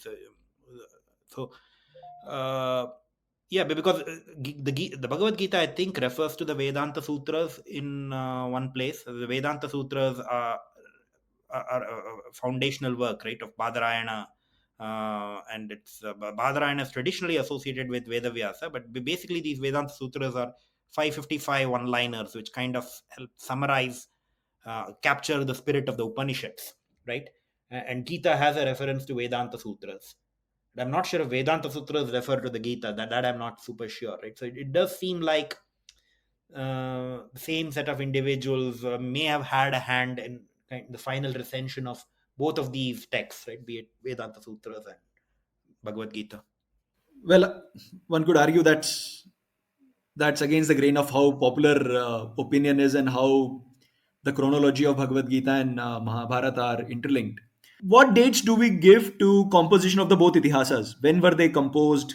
When is the earliest record do we have them of being written down somewhere and then not passed on through an oral tradition anymore? Both Mahabharata and Ramayana. Uh, I think I think there are two things here, Manish. Most of these texts were not written like into the common era. So when we say they were composed in their current form, they may have still been orally composed and orally transmitted. Sure, but when do we have the first written record So of? Let's say the first copy of these, if you have I may something. be wrong here, but I think Panini's Ashtadhyayi refers to the Bharata epic. I am not super sure. Is it either? It's either Panini's Ashtadhyayi or Patanjali's Mahabhashya, right? Both of which are not too far away from each other. They're roughly between 6th century and 4th century BC, right? I fourth think century, one of yeah, their works mentions the Bharata epic, and I think the Bharata epic is also mentioned in Kautilya's Arthashastra. And it's already mentioned with great reverence. So it does suggest that the epic tradition was already of considerable antiquity by then, right? By the Mauryan period. We are talking about several centuries prior to that. But having said that, these are evolving works, right? They were probably kind of frozen only well into the common era, right? But having said that, a version of these epics might have taken shape long before the start of the Buddhist period, right? In an oral form. But then yeah, but we, those recensions don't yeah, survive into our times, right? What we do have is an inscriptional evidence from, I yeah, think, second century, the Spitzer manuscript, which I think is in the British Museum today. It was, I guess, unearthed somewhere in Xinjiang, if I'm not wrong. The Spitzer manuscript uh, refers to the 18 parvas of Mahabharata. That is from second century AD. So clearly, the epic existed in its present form with the same set of parvas by second century AD, right? That's hard evidence. You're talking about a manuscript here from the second century AD, which you can actually see in the British Museum, right? It's probably, I think it's written either in Brahmi or Kharoshti. I don't know which script, right? So clearly, the Mahabharata had taken its present form by then, right? Second century AD. What about Ramayana? Ramayana, it likely reached its present form at around the same time as the Mahabharata, right? But uh, I think one thing we need to make it clear, I guess, as far as a work, it being a work of history is concerned, Ramayana is kind of less reliable than Mahabharata, right? Mahabharata can view it as our national epic, so to speak. It's recounting the early, the middle Vedic period, right? And there's a lot of historical information with respect to genealogies, etc., that you can glean from the Mahabharata. Ramayana is on kind of less solid ground, and the Ikshvakus, generally speaking, are not discussed all that much in the Vedic corpus, right? So they seem to be operating outside of the core Vedic region, though they become extremely important in later times by the Gupta times. You have the emergence of Ramayana, right? So I think as a work of history, I guess Ramayana is kind of somewhat less reliable than Mahabharata, right? And it's more useful as a work of instruction for the people, right? It's basically setting the standards with respect to dharma and morality in the uh, ideal of Sri Ramachandra, right? I think that is its primary purpose, as opposed to it being a work of history, right? Sure. So who are the modern day scholars who are working in the field of uh, discovering more about the Vedic age, Vedic literature? Which are the prominent universities? Which are the prominent departments where if somebody were to decide to do a course in these studies, who are the people who are doing it right now? the Bhandarkar Oriental Research Institute based in Pune is one of the one institute which has wealth of knowledge about the Vedic era, even even of the later times, so to speak. But they also do some seminars. Like recently, they did a online session for Mahabharata, if I'm not mistaken. I think they are also doing something on Upanishads or something about the Vedic age currently. I'm not quite sure, but that is a very relevant and very top-notch institute for these Yeah, things. among scholars, I mean, I think Michael Witzel, a lot of his writings are available in the public domain, right? He's one of the leading scholars working on in this area, and then you have other scholars like Asko Parpola, right? I think Gaurav is more familiar with his work. then but those are more of mainstream views. For a more traditionally grounded understanding of the Shruti literature, nevertheless done with academic rigor, you might want to refer to the writings of the blogger Manas Tarangini. There's a lot of a wealth of information on his blog with respect to analyzing many aspects of Vedic literature, right? And with respect to uh, yeah, I think we are again talking when we say academic study of Veda, you're talking about studying it from a historical lens, right? But if you do want to get a feel for learning Vedas the traditional way, you might want to again work with one of the traditional Veda Patashalas, right? Many of which exist even in modern India, right? So where the oral tradition is still alive, right? Where the recitation techniques are still being taught to young students, right? And I think I referred to Shakalya earlier in the podcast on how he came up with the different ways of recitation, right? Padapatha, Kramapatha, Ghanapatha, right? Which helped kind of conserve the Vedic tradition with minimal corruption over time, right? With high fidelity. And you can still see these pedagogical techniques in action in the Veda Patashalas, right? And it's not hard to get a sample of that on the internet. You might want to just Google Ghanapata of popular mantras. You might want to just Google Ghanapata of the Gayatri Mantra to see how the Gayatri Mantra, which most of us are kind of familiar with, would be recited in the Ghanapata form, right? It's pretty challenging, right? But that tradition is also extremely alive, right, and vibrant.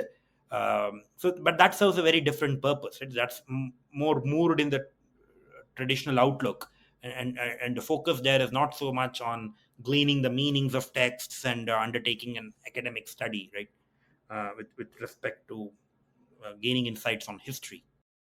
So, where are some of these prominent Ved Pathshalas? Which cities in India?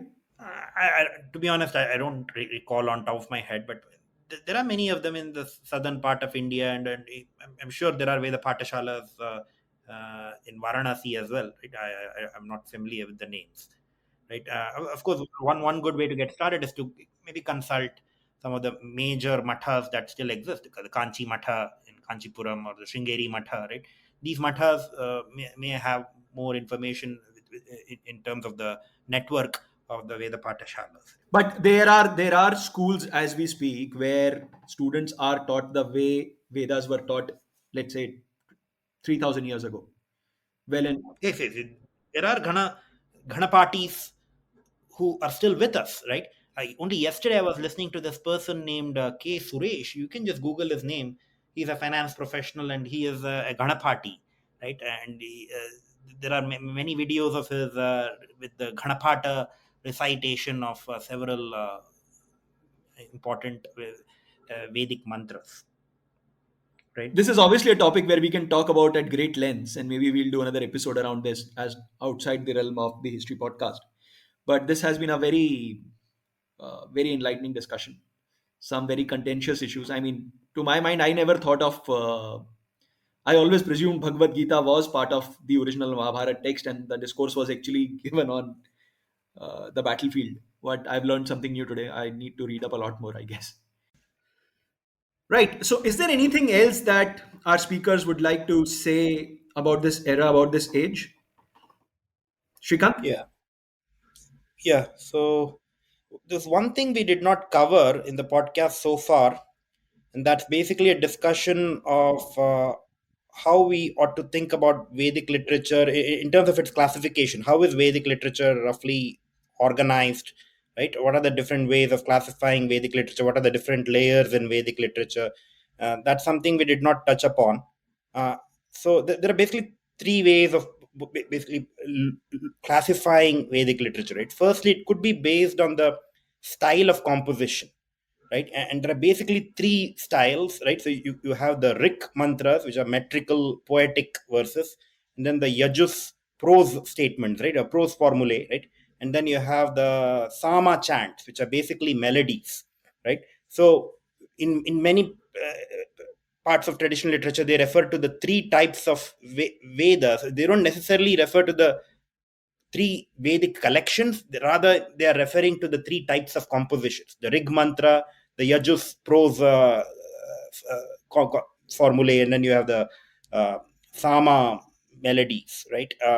That's one way of classifying the Vedic literature, right, in terms of the style of composition.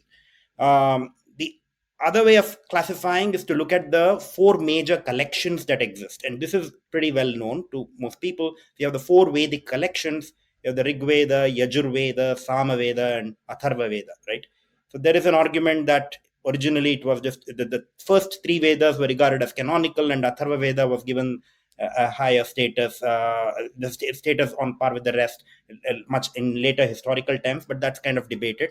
So these are the four major Vedic collections that exist, and these are by no means mutually exclusive. So they overlap quite a lot.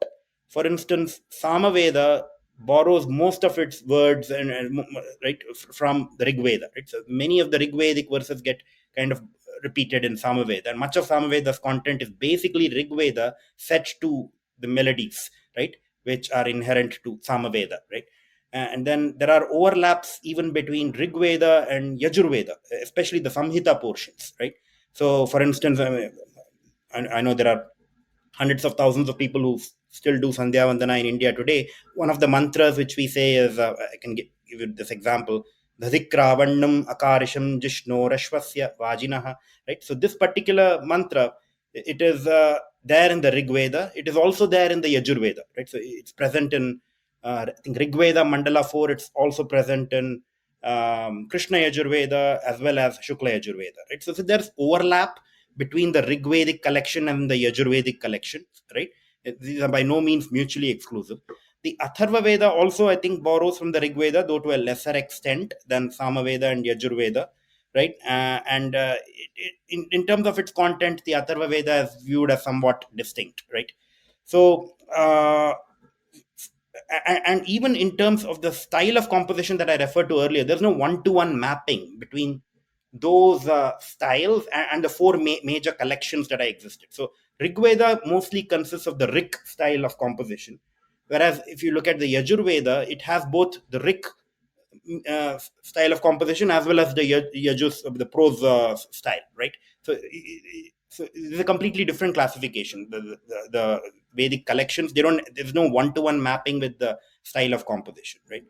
So if you want to talk more about the four types of Vedas that exist, so I think we discussed the Rig Veda to some extent in the call, right? We talked about how it is organized, at least the Samhita layer of the Rig Veda.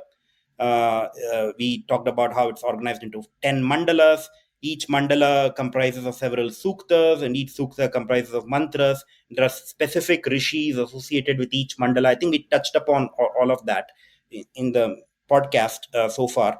The Samaveda is the focus is mainly on melodies. The melodies are primary. The words are basically fitted to the melodies. It's not the other way around. So it's not as though you have the words and then you make a melody for it, right? The Samaveda the focus is primarily on melodies, and then most of the words are basically borrowed from Rig Veda. So you have the Rigvedic mantras, which are basically chanted in the Samaveda style, right? And very often there are filler vowels and pauses that are kind of inserted to fit the melody, which we call stoba. And the Indologist Fritz Stahl has done a lot of good work with respect to Samaveda. He's written much on Samaveda, and his hypothesis is that some of these Samavedic melodies are extremely ancient, possibly predating the Rig Veda, and they're probably of indigenous origin, maybe with BMAC and maybe even Harappan influences, right? And these melodies were already sacred, and they kind of borrowed the Rigvedic material to Rig Veda basically lent lyrics to those melodies, so to speak. I think that's Fritz Stahl's hypothesis. I'm not sure if that's the traditional position, but that's a little bit about Samaveda, right?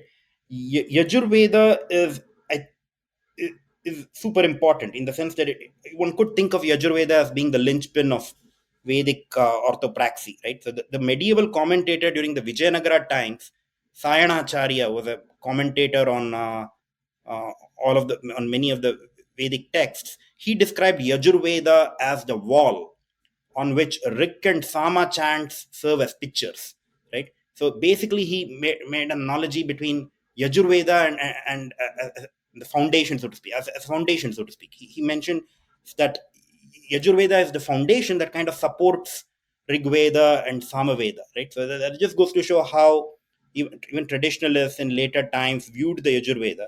It's something very central to the Vedic religion. In Yajur Veda, the focus is primarily on ritual.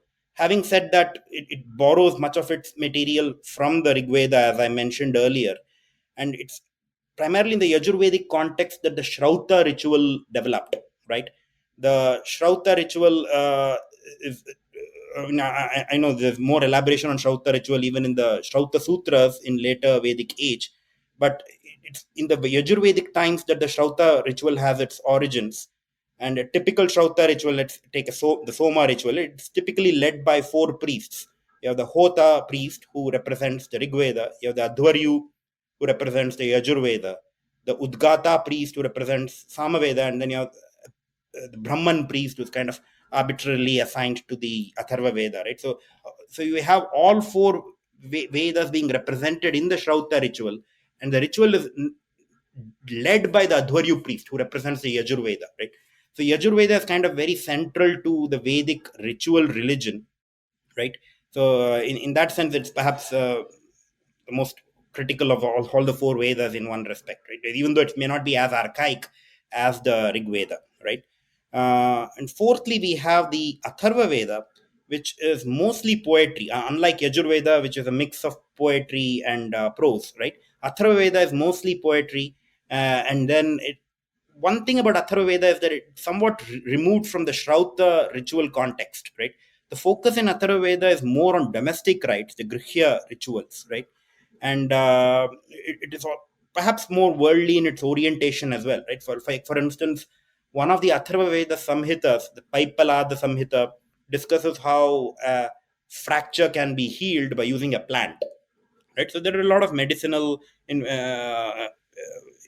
pieces of information, occult, etc., which kind of gets discussed in Atharva Veda. So in that sense, in terms of its content, even though it's extremely archaic, Atharva Veda is by no means a young Veda, right? It discusses the Kuru kings, right? It's every bit as old as, say, the Yajur Veda, for instance, right? But in terms of its content, though, it's kind of a little removed from the other 3 Vedas. You could make that case, right?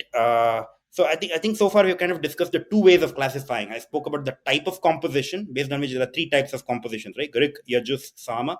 And then we have the 4 Vedic collections, Rig Veda, Yajur Veda, Sama Veda, Atharva Veda. We discussed these 2 types of classifying Vedic literature.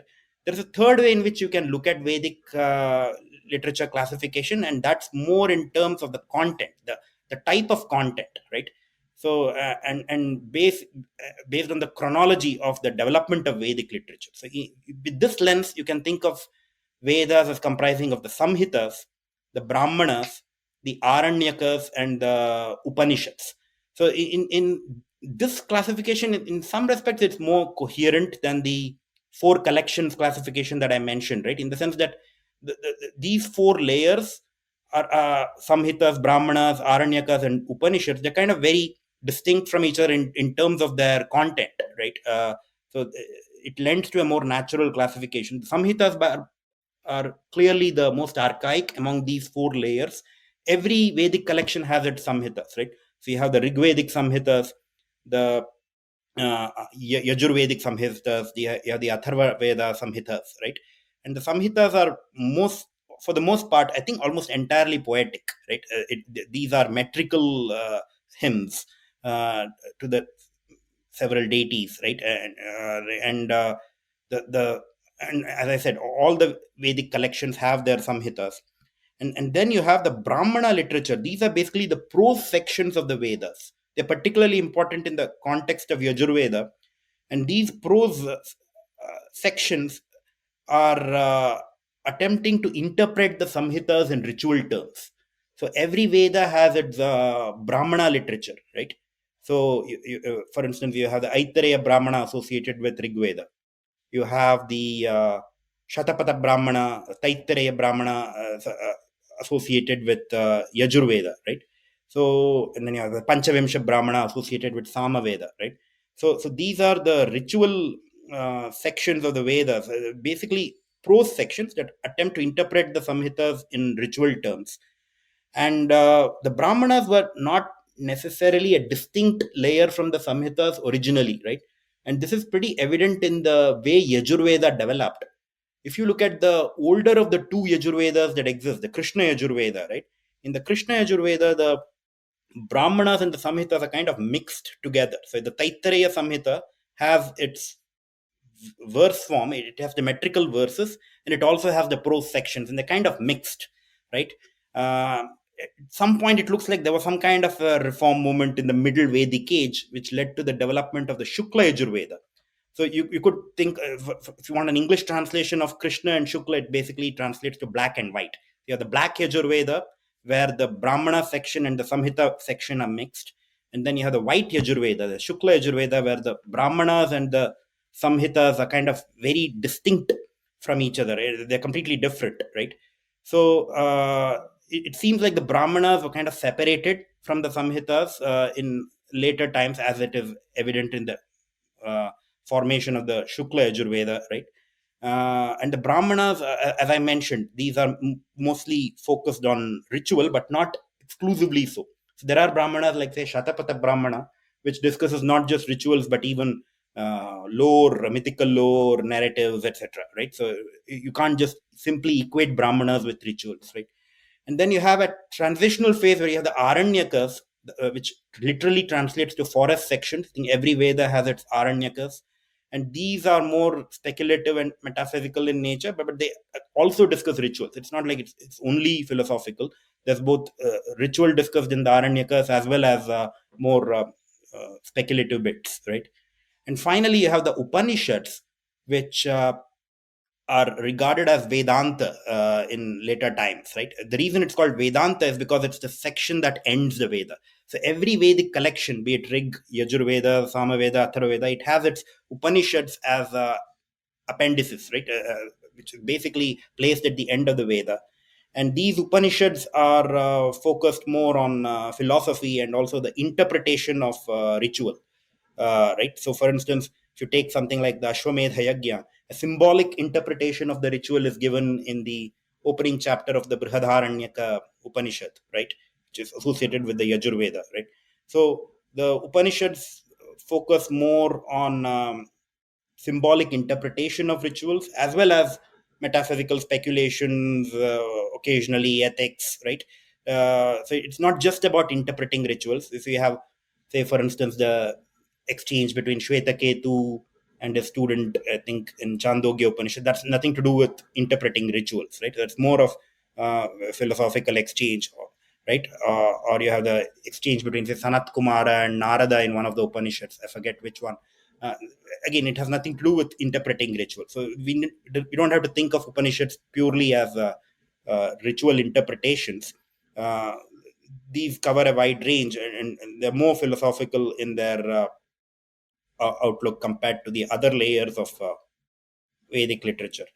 So I think that's a brief overview of Vedic literature in terms of how you can think of classifying Vedic literature, right? The three ways of classification that I described, right? Based on type of composition, the four collections that exist, and then you have a more intuitive classification based on the content, right? Which I discussed at the end.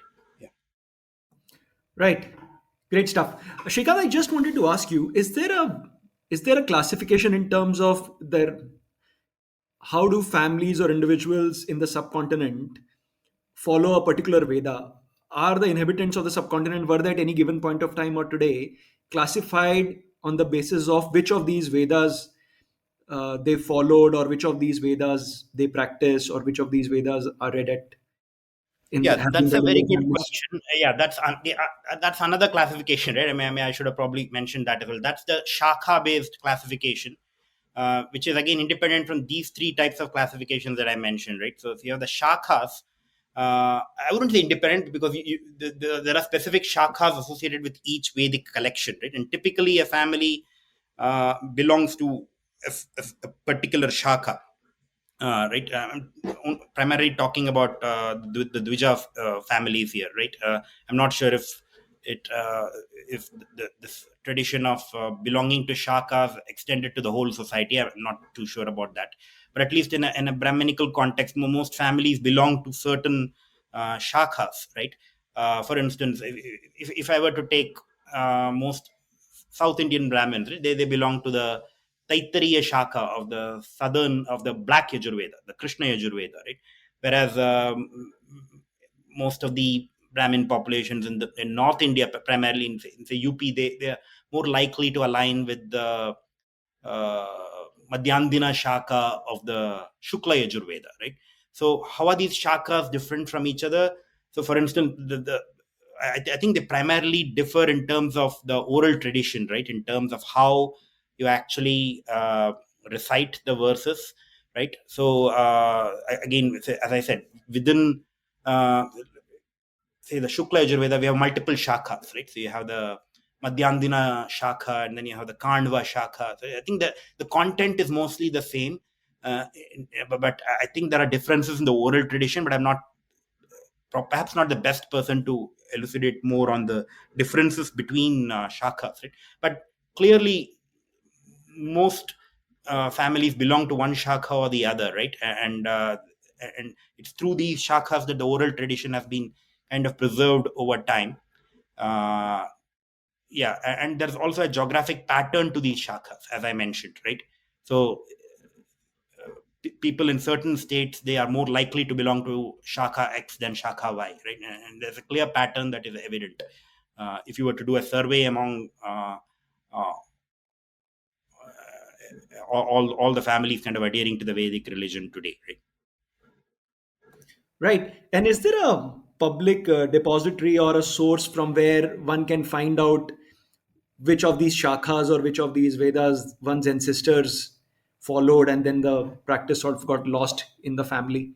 Is there anything like that on the internet or anywhere that's available? Like, I don't know which, A, I'm not a Brahmin, B, I don't know if the ancestors at any given point of sort of switched, or if my Yeah, family ever that's a followed good one of these. question. Yeah, I don't think there's any repository. Yes, I don't know. Yeah, I think one can always hazard guesses based on the geography in which one is located, right? I think very early in the podcast, I did talk about how shakhas have been lost over time, right? So the shakhas that we have today are by no means uh, exhaustive, right? I mean, there are many shakhas that existed but are no longer with us. Like, for instance, the Katha Shaka of the Krishna Yajurveda, or the Kapishthala Shaka, right? I think from historical accounts, we know that these shakhas of the Krishna Yajurveda were kind of very prevalent in the Punjab, Haryana region. But I don't think the oral tradition for these shakhas is vibrant any longer, right? Um, so many shakhas have been lost, and that's something we have to deal with, right? So it's only a few shakhas that remain with us. Right. Thanks. Thank you for that. Gaurav, your thoughts, your comments, anything that we sort of missed out covering? Yeah, so one thing I would like to just add, one of the Indologists who has worked a lot on this period, Asko Parapola. So he has a theory that Atharva Veda, it captures an earlier layer of earlier wave of Indo-Aryan migration, and which sort of was uh, uh, which mixed with the Rigvedic migration. So just addendum on that. And one thing which we missed, I think I missed adding, was about the Varna system. So here I think one thing which we can also add, it's when we talk about Vedic period, the Vedic period covers a lot of time, and for different parts of Vedic period, different things would have been the realities of the society. So clearly, the earlier Rigvedic period makes no mention of Varna, and as Shrikant mentioned, by the end of Rigvedic period, the Purusha Sukta points to some rudimentary ideas of Varna classes taking place in the society. But even by these times, we can firmly state that these are mere abstractions, and how much they impacted the real life we cannot say. Also, one point about this, something which Rajiv Khan alluded to in an earlier recording, is that if you look at the patrilineal Y chromosomes of Indian men, only 25 to 30% of them belong to the so-called steppe. So even among the Brahmins in the country, more than 50% of the Y chromosomes are non-steppe related, and even a minority, around 10 to 20%, belong to what we seen as AASI, something which we talked about in the previous call. So what we can gauge out of it is that especially the early Rigvedic society, people who were conquered, people who were outside the so-called Arya social system, were integrated into the upper classes of the society as Brahmins, as Kshatriyas, and more probably more numerously as Vaishyas and Shudras. But if significant amount of patrilineal Y chromosomes of Brahmins are non step, that is the conclusion we would draw, which would be consistent with the Aryan migration model. So that is the basis for making these assertions and these speculations. So one another thing which is common in academic circles is the meaning of Varna, which is read as implying of color. So I am not a Sanskritist, and especially I have no idea about what the early pre-Panini Sanskrit was. But I have heard this being contested. Some have said that the etymology of Varna comes from work action. Some say that it comes from color. So like that is something I would like to add. So if we leave aside the racial or so-called color element, the ritual purity aspect is also very important in the Varna classification.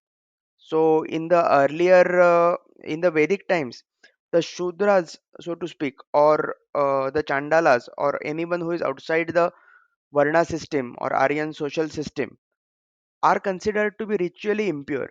So that may not be because of different ethnic groups or different or what we associate with ritual purity today, like uh, how they live and so on. I think from the Vedic literature we can glean that these were because of the way these people were not conducting the rituals.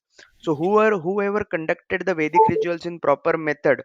So one of the instances in some Vedic literature. So I am reading this from the academic records of Vedic analysis. It says that these people are so-called mlencha because they do not do the proper ablations, do not do proper rituals. They do not even know what to use of cow products. So the ritual and the uh, ritualistic angle seems to be more important for the Varna classification, especially early, and maybe the racial and color element tends to be overplayed in the academia. So there seems to be some contradictory takes, like do the Shudras have right to listen to Vedas? Can they do the sacred thread ceremony in the Vedic canon? So I have not gone and done a deep dive into this, but there seems to be some contradictory texts in the Vedic canon itself. Yeah, So that's a very good point. Even if you take a text from, say, the centuries just before the Common Era, a text like Manusmriti, right? I think Manusmriti instructs the twice born classes not to reside in a country ruled by Shudras, right? If I'm not wrong, right? So it just goes to show that Manusmriti is talking primarily. It's a text that is no doubt set in a North Indian milieu, right? And he's talking about regions where which are kind of ruled by Shudras, so to speak, right? Which is kind of very different from how we perceive the term today, right? So it seems like the there is a strong association of the term Shudra with the people who are not practicing the Vedic religion in an orthoprax way, right? Uh, as opposed to it referring to a different race or a different color, as you said. Right, right. Uh, any Yeah, final comments? one more thing I would like to add. One of the things which has gotten a bit popular these days is also like something which touched upon about the gender relations in Vedic period. So clearly there were few female poets who composed the Vedic canon, but if you do the numerical analysis, I don't think they are more than 5% or 10% of the total composers, which is like ahead for that time. But still, uh, like there is a willingness these days to read back it as an egalitarian society the way we define it today, but that would not be fair in my opinion. And another thing which we missed is the metallurgical developments of the Vedic time. So uh, Rig Veda is clearly a bronze age text, but when we say Rig Veda is a bronze age text, that doesn't mean that the entire subcontinent was in bronze age when the Rig Veda was being composed. So, if we take the traditional academic timelines of Rig Veda composition around 1500 BCE, so clearly the North Indian plains were in Bronze Age at that time. But there is some evidence that central India, especially the Chota Nagpur region, had progressed to Iron Age, or at least began Iron Age before the northern plains. So even today, the primary source of iron in India is from the Chhattisgarh Jharkhand region, and that is also the first region where iron is attested. I think some there is not a robust study done on this, but some of the dates also come as early as 1800 BCE in a recent paper 3 4 years which was published a decade ago or so. So also would like to add that this was the time when Kashmir, which is just to the north of the core Vedic region, was in Neolithic. So some a culture called as Burgo Jam or some like Burzahom, it was clearly in Neolithic when Rig Veda was being composed, like around 3000 BCE to 1000 BCE. When we come to the central India, when we come to the Deccan region, uh, the cultures related to Indus Valley seem to have moved southwards, es- at least we can say firmly till Maharashtra. So there is a culture in Maharashtra called the Jorve culture, which is just south of a earlier Malwa culture, which dates to the Madhya Pradesh Gujarat region. So Jorve Daimabad culture is clearly a Harappan culture, like something which has strong links to IVC, and that was flourishing, I think, around the time early Rig Veda was being composed. So these cultures are Chalcolithic or bronze. Chalcolithic means copper age cultures. So another thing which we can say is the geography of India outside the Indo-Gangetic plain is not very conducive to agriculture, easy agriculture. So that may be one of the reasons why other regions were not habited earlier. So about the Jorve Daimabad culture, so the soil in that culture is a black soil, and that cannot be easily farmed without iron. So as has been found from archaeological record, these cultures, especially the Jorve Daimabad cultures, s- likely had a very tenuous existence. So they were very like, and it seems to be the case that the 1200 BCE climate event, which caused the Bronze Age collapse in Greece and Middle East and those regions, also impacted these cultures and caused these cultures to sort of collapse. And we can say from archaeological record that these people took up pastoralism after collapse of these cultures. And around that time we also find a unique culture which is called ash mound culture, that also covers that culture also covers the southern tip of India. So large ash mounds or mounds made up of habitation, cow dung, those sort of things have been found in these regions. So a lot of archaeological work needs to be done before we can say anything firmly about this period. But clearly the Deccan and South India was also habited by many people, and if we do some more archaeology, I think we will find some interesting things, like the Daimabad culture I talked about, the famous Daimabad horde. That has pretty fascinating objects. Like if anyone is interested, they can Google up and see. So a miniature model of a bull race type chariot driven by a man is one of the things which is found in the Daimabad Imangao horde. Not Daima, I think Imangao, not Daimabad horde. So that is an interesting thing. And also something, recently a book has come out.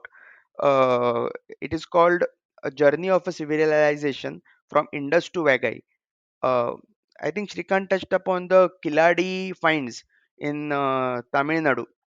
They are still in their preliminary stage, but some models are like are already present, which sort of makes sense of this archaeological record.